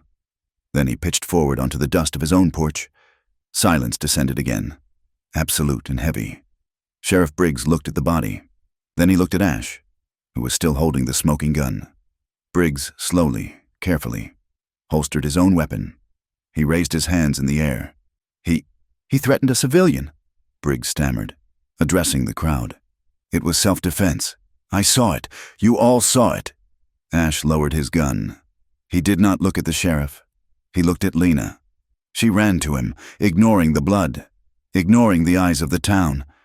She threw her arms around his neck, burying her face in his good shoulder. Ash winced, but he held her. He held her tight. "Mister," Sterling cleared his throat. He gathered the papers from the table and put them in his briefcase. "I believe," he said dryly, looking at the sheriff, "that the railroad will be suspending all contracts in this region pending a federal investigation. Good day, gentlemen." Jacob walked over to Ash and Lena. He put his hand on Ash's arm. "We did it," the boy whispered. Ash looked at the dead man on the porch, then at the circle of faces white. Navajo, Mexican watching them. The violence was over. The tyrant was dead. But as he looked at the sheriff, who was already spinning a story to save his badge, Ash knew the truth. The law had not saved them. A bullet had. "The war's over," Ash said, his voice heavy with exhaustion. "Now comes the hard part." The dust from the death of Colonel Silas Crowley did not settle in an hour. It hung in the air over Red Mesa for days, a heavy, grit-filled haze that tasted of gunpowder and sudden, violent change. The town itself seemed to hold its breath. The Golden Nugget Saloon was quiet. The piano lid remained closed. Men spoke in hushed tones on the boardwalks, looking toward the Circle C ranch not with envy, but with the wary curiosity of people watching a predator carcass rot in the sun. Mr. Sterling, the representative from the railroad, wasted no time in distancing his company from the scandal. He set up a temporary office in the hotel lobby, his face a mask of professional outrage. "The Union Pacific does not condone lawlessness," Sterling declared to a gathering of town elders and shopkeepers. "We were led to believe Colonel Crowley held legitimate title to the land. It appears we were deceived." It was a polite fiction. Of course, everyone knew the railroad did not care about the law until the law became bad for business.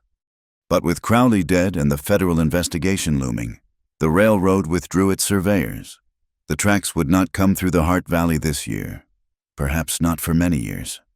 In the absence of a Sheriff Briggs having been quietly relieved of his gun and badge by a circuit judge who arrived 3 days later, authority fell to an unlikely coalition. A young deputy named Samuel, who had never taken Crowley's bribes, stepped up to maintain order. He was supported by Father Michael, the priest from the small Catholic mission, who insisted that the soul of the town needed cleansing as much as its streets. They organized a hearing in the back room of the church. It was not a trial, but a public airing of grievances. For the first time, the people of Red Mesa were invited to speak without fear of the colonel's retribution. Jacob Hart stood before the assembly. He wore his best Sunday shirt, though the cuffs were frayed and stained with soot from the fire. He looked at the faces in the crowd: miners, ranchers, the shopkeeper, Mrs. Pritchard. His hands trembled slightly, but his voice was clear. "My sister and I just wanted to farm," Jacob said. "We paid our taxes. We worked the ground. Colonel Crowley burned our barn. He tried to kill our stock. He forged my brother's name." He held up the ledger. The leather cover scorched from the night in the canyon. "This book tells the truth," Jacob continued. "It lists the names of the men he paid to hurt us. Some of those men are in this room right now." A murmur went through the crowd. Several cowboys near the back shuffled their feet, looking at the floor. "But we are not asking for revenge," Jacob said, echoing words Ash had spoken to him on the ride home. "We are asking for the right to live, and we are asking you to recognize that the man who saved us was not a white man. He was a Navajo warrior." It was a bold statement. A week ago, it would have been met with jeers. Today, there was only silence. The town had seen Ashnez stand against Crowley. They had seen the blood on his shirt. The truth was a hard pill to swallow, but they were swallowing it. While the town debated the future, Ashnez fought a quieter battle in the bedroom of the Hart cabin. The bullet had passed through the fleshy part of his side, missing the vital organs but tearing muscle and breaking a rib. He lay on the iron bedstead, his dark skin contrasting with the white linen sheets Lena had boiled and bleached. The room smelled of sickness and healing, a mix of carbolic acid and the pungent, earthy scent of globe mallow and sage. Lena stood by the bedside, wringing out a cloth in a basin of warm water. She looked exhausted. Dark circles bruised the skin under her eyes, but her hands were steady as she peeled back the blood-soaked bandages. "It is knitting together," she observed softly. "The bleeding has stopped." Ash hissed through his teeth as the cloth touched the raw edges of the wound. "It burns." "That means it is clean," Lena said. She reached for a small clay pot that Hostine Bigay had sent. Inside was a green paste made from pounded roots and herbs. She applied it gently with her fingertips. This was a dangerous intimacy. In the social code of 1885, a white woman touching the bare skin of a native man, let alone a man lying in her bed, was a transgression that could ruin her reputation forever. But Lena had passed the point of caring about reputation. She smoothed the paste over his skin, her fingers lingering on the ridges of his ribs, feeling the shallow rise and fall of his breath. Ash watched her face. His eyes were dark, unreadable pools, but his body was tense, not with pain, but with the electric awareness of her touch. "You should not be doing this," Ash murmured, his voice rough. "If the doctor comes—" "The doctor came yesterday," Lena reminded him. "He stitched you up and told me to keep it clean. He did not seem to mind that I was the nurse." "Because he thinks I am your servant," Ash said bitterly. Lena stopped. She looked him in the eye. "You are not my servant, Ash. You know that." She picked up a clean strip of linen and began to wrap his torso. She had to lean over him to pass the bandage under his back. Her hair brushed against his chest. Their faces were inches apart. Ash reached up, his hand capturing her wrist. His grip was weak, but it stopped her. "We have crossed a line, Lena," he said. "The town tolerates me because I'm wounded, because I killed the tyrant. But when I heal, when I walk out that door, they will remember that I am Navajo. And they will remember that you kept me in your bed." "Let them remember," Lena whispered. She did not pull her hand away. "I was alone, Ash. I was starving. The town let me starve. You filled my table. You saved my brother. I do not care what name they give to this." Ash looked at her, searching for any sign of hesitation. He found none. He saw only the stubborn resilience of a woman who had weathered the storm. "It will be hard," he warned. "I know," she said. She leaned down and pressed a kiss to his forehead. It was a chaste gesture, yet it carried more weight than any lover's embrace. Rest now. The fever is breaking. She finished tying the bandage and stepped back, her heart hammering against her ribs. They were walking into a new world, one without maps, and it terrified and thrilled her in equal measure. 2 days later, a visitor arrived. Hosteen Begay rode into the yard on a mule that looked as ancient as he was. The old man slid off the animal with surprising agility and stood leaning on his staff, looking at the cabin. Lena came out to the porch, wiping flour from her hands. She felt a flicker of nervousness. This was the man who held Ash's spiritual life in his hands. "Hosteen Begay," she said respectfully. "Welcome." The old man did not smile. He studied her with eyes that had seen seasons of hunger and seasons of plenty. "Is he alive?" "He is healing," Lena said. "He is stubborn." "He is dying," Begay said, as if that explained everything. "May I see him?" Lena led him inside. Ash was sitting up in bed, whittling a piece of cedar. When he saw the elder, he put the knife down and bowed his head. "Grandfather." Begay stood at the foot of the bed.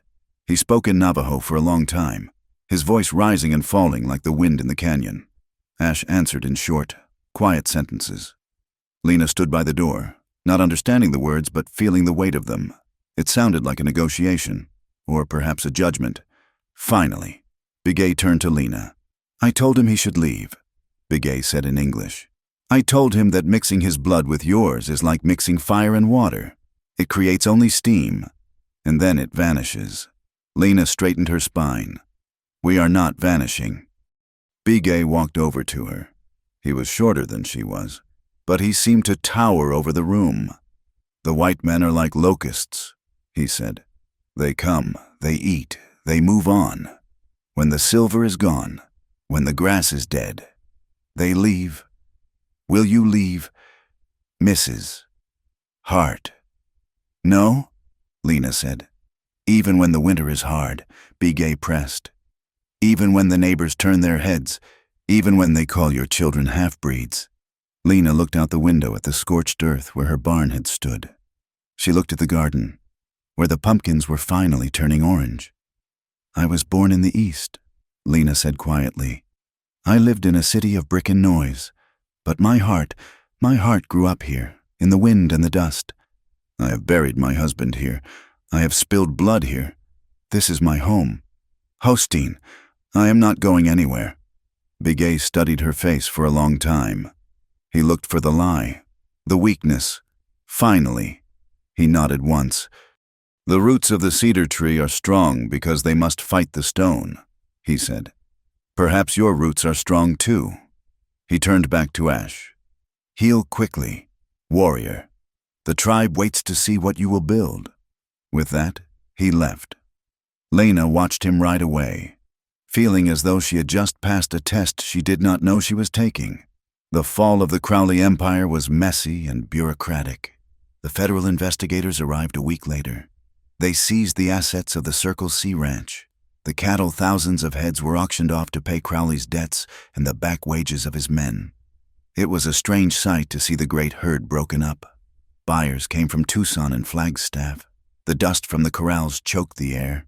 Some of Crowley's cowboys, men like Evans, packed their bedrolls and rode out the first night, heading for Mexico or Montana, anywhere the law was not looking so closely.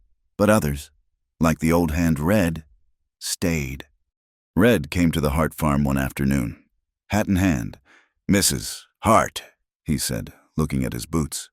"I know I worked for the man, but I never held burning folks out. I'm a good hand with stock.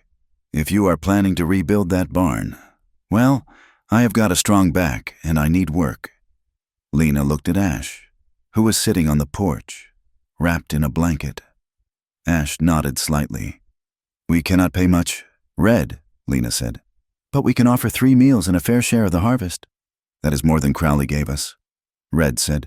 "He gave us money, but he took our souls, and so the rebuilding began.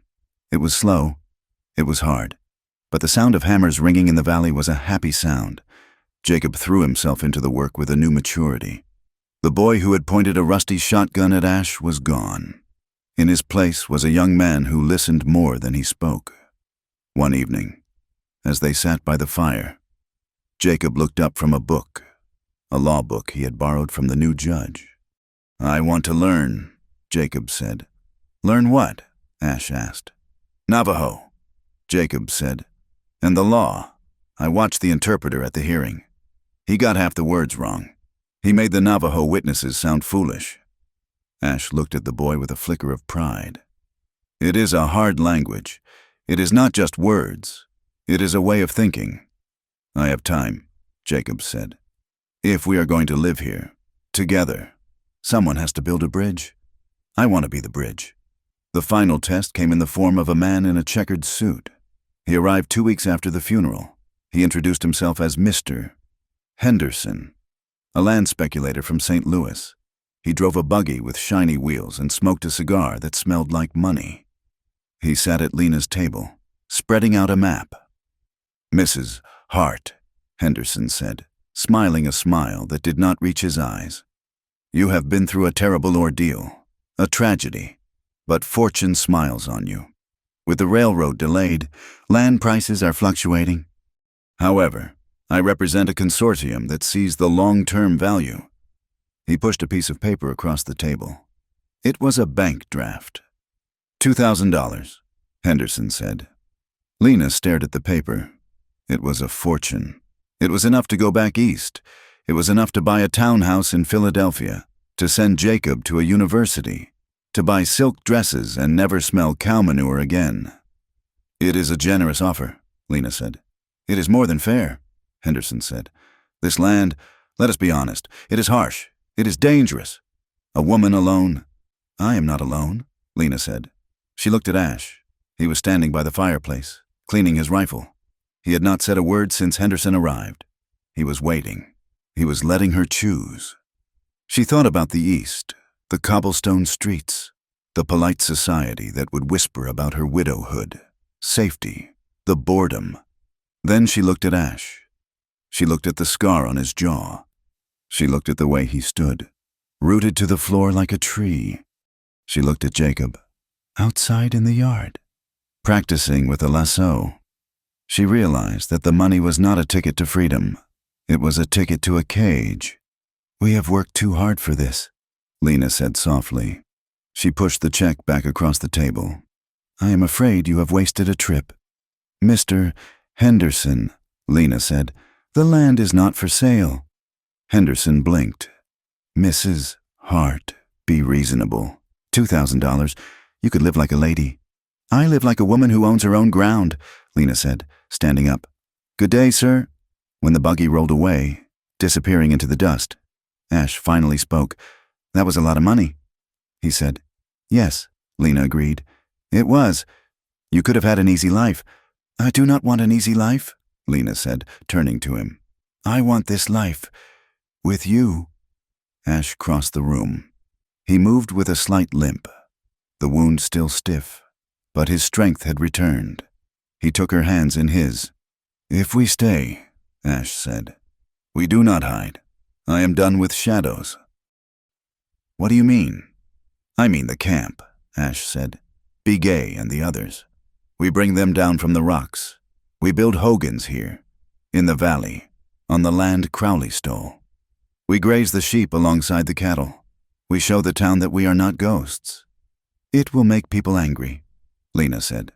"Yes," Ash said. "Let them be angry. But let them see us. Let them see that the earth is big enough for both."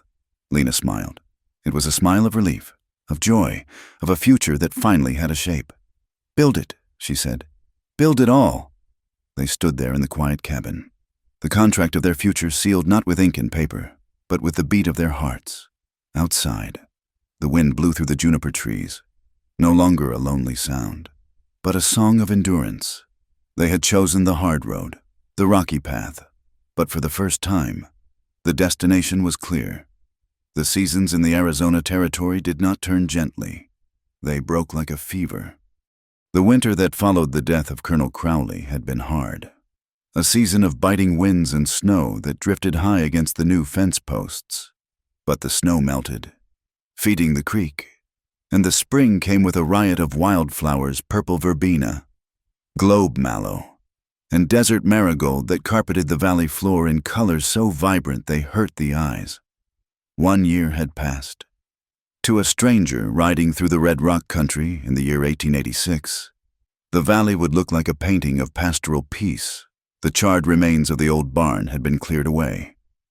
In its place stood a new structure, built of sturdy ponderosa pine, raised by the hands of Navajo men and white cowboys working side by side. The corn in the bottomland was chest high, the stalks thick and green, whispering in the breeze. More importantly, the fences were different. The aggressive, jagged lines of barbed wire that Crowley had strung up like a chokehold were gone. The boundaries were marked now by stone cairns and simple wooden rails, gates left unlatched to allow movement. The railroad, once the looming iron monster threatening to devour the watershed, had shifted its course, following the federal investigation and the scandal of the forged deeds. The surveyors had found a new route 20 miles to the north. The silence of the Heart Valley remained unbroken by the scream of the steam whistle. On a warm evening in early October, when the air smelled of curing hay and wood smoke, a gathering took place in the yard of the Hart homestead. It was not a gathering sanctioned by the high society of Red Mesa, nor was it one that would be recorded in the social pages of the territorial newspaper, but it was the most important event the valley had seen since the mountains rose from the earth. Lena Hart stood on the porch. She wore a dress of pale blue calico, simple and clean, with a ribbon of crushed velvet tied at her waist. Her hair was pulled back, revealing a face that had lost the gaunt shadow of starvation. Her eyes were clear, reflecting the light of the setting sun. Ash Nez stood waiting for her near the old cottonwood tree. He did not wear a suit of black wool like a white groom. He wore the finest clothes of his people, a shirt of deep indigo velvet, trousers of soft buckskin, and a necklace of heavy silver and turquoise squash blossoms that had belonged to his father. His hair was loose, moving slightly in the wind, a dark river against the fabric of his shirt. It was a wedding, and it was a treaty. There were two officiants. On the left stood a traveling parson, a man named Reverend Thomas who rode the circuit with a Bible in his saddlebag and dust on his coat. On the right stood Hostine Bigay, leaning on his cedar staff, his face a map of ancient canyons. The guests were a mosaic of the new frontier. Mrs. Pritchard was there, holding a plate of spice cake, looking ashamed of her past cowardice but determined to make amends. Red, the old cowboy, stood with his hat in his hands, his hair slicked down with water, and mingling with them were the families from the Navajo camp women in brightly colored blankets, children with eyes like obsidian, warriors who had once looked at this ranch with hatred. "Friends," the parson began, his voice booming comfortably, "we are gathered here, under the sight of God, to join this man and this woman." He read from the scriptures, words about love being patient and kind, words that had been spoken in cathedrals and sod houses for centuries. Lena listened, feeling the weight of her own tradition, the comfort of the words she had heard since childhood. Then, the parson stepped back, and Hostine Bigay stepped forward. He did not open a book. He opened a small buckskin pouch. He took a pinch of yellow corn pollen, the sacred tadidin, and sprinkled it to the east, then the south, the west, and the north. He spoke in the language of the Dine, his voice rasping and rhythmic. He turned to Ash and Lena. He took a basket woven with the pattern of the mountains and filled with corn mush. He held it out to them. "To walk in beauty," Bigay said, translating for the benefit of the white guests. "It means to live in balance. You are two different winds meeting in the same canyon. If you fight, you create a storm. If you dance, you create rain."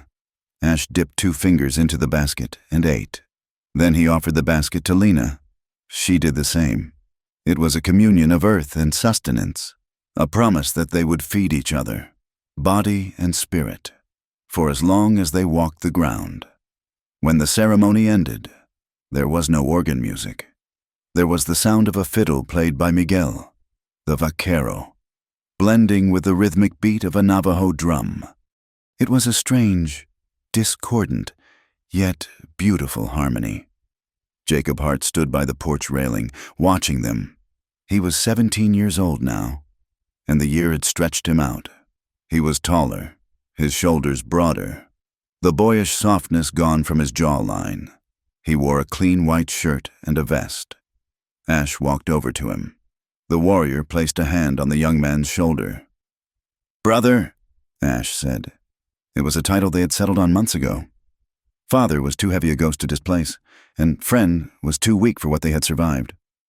"Ash," Jacob replied, a smile breaking across his face, a smile that was truly free, unburdened by the terror that had haunted him a year ago.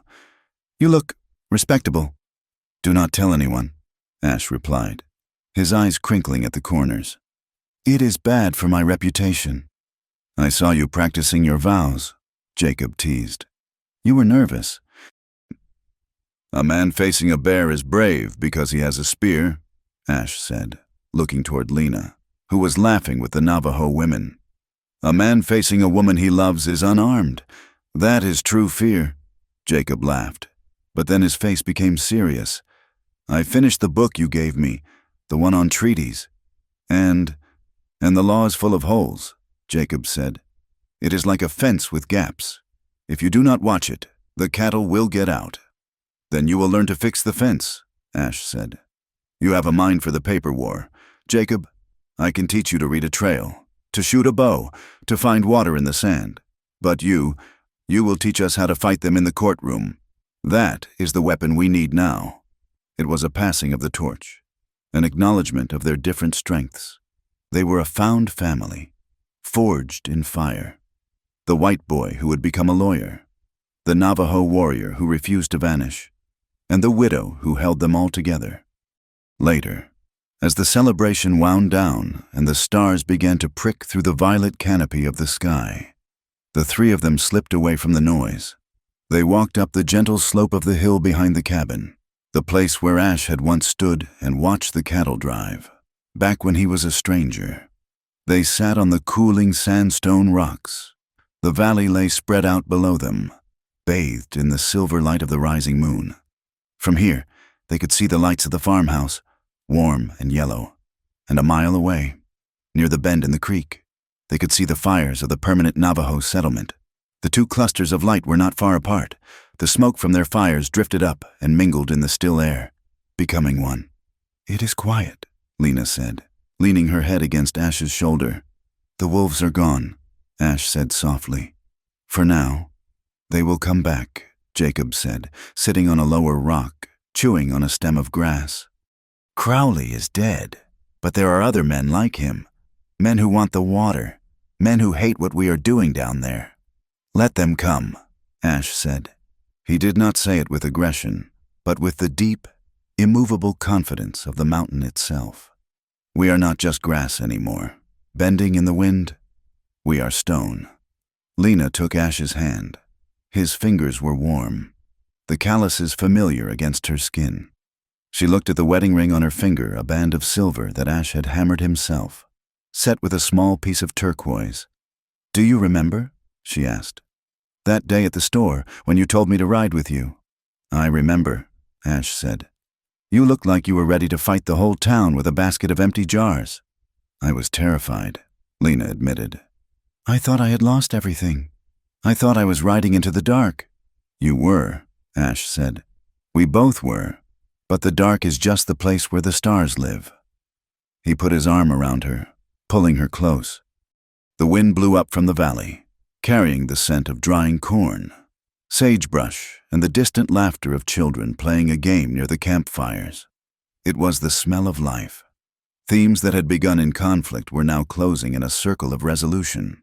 The love between Ash and Lena was no longer a scandal. It was a fact. It was the anchor that held the two communities from drifting apart. It was a political act, a defiance of the laws that said red and white could not mix, could not love, could not build together. They had proven that love was not about bloodlines, but about the shared will to survive and protect. Loyalty had been redefined. Ash had not betrayed his people. He had found a new way to save them, by allying with Lena. He had secured water and land for the dine that the reservation would never have given. And Lena had not betrayed her race. She had rejected its cruelty to embrace its humanity and justice. Justice was not the clean, blind statue in front of a courthouse. Justice was a dead tyrant on a porch. Justice was a boy reading law books by candlelight. Justice was imperfect, messy, and hard-won. But it was enough to keep the roof over their heads. "We made it," Jacob said, breaking the silence. "We actually made it. We are just beginning," Ash corrected him gently. "The winter will come. The drought will come. But we will face it. Together," Lena said. "Together," Ash and Jacob repeated, almost in unison. The narrator, looking down on the scene from the distance of history, could only conclude one thing. The Wild West was a place of myths of gunslingers and gold, of savage wars and lonely deaths. But the truest myth, and the only one that really mattered, was the one being lived on that hilltop. It was the story of people who looked at the vast, indifferent emptiness of the desert and decided to fill it with a family. They were the people who chose to build rather than burn. They were the ones who loved each other with a stubborn, fierce tenacity that was stronger than any drought, tougher than any winter, and more enduring than any hate. Ash Nez, the Navajo warrior, looked at his wife and his brother. He looked at the valley that was finally, truly, home. And for the first time in 100 years of history, the wind did not whisper of loss. It whispered of tomorrow. Thank you so much for listening to this story. Writing this tale of Ash, Lena, and Jacob has been a journey through the dust and glory of the American West. I am truly grateful you rode along with me until the very last sunset. I would love to hear from you in the comments below. Where are you listening to this story from? It is always fascinating to see how far these tales travel across the world. Please share your location and your thoughts on the ending. Did it warm your heart as much as it did mine? If you enjoyed this journey, please consider subscribing to my channel, Wild West Tales. Do not forget to like this video and smash that hype button to help this story reach more listeners. Your support keeps the campfire burning and the stories coming. Thank you, and happy trails.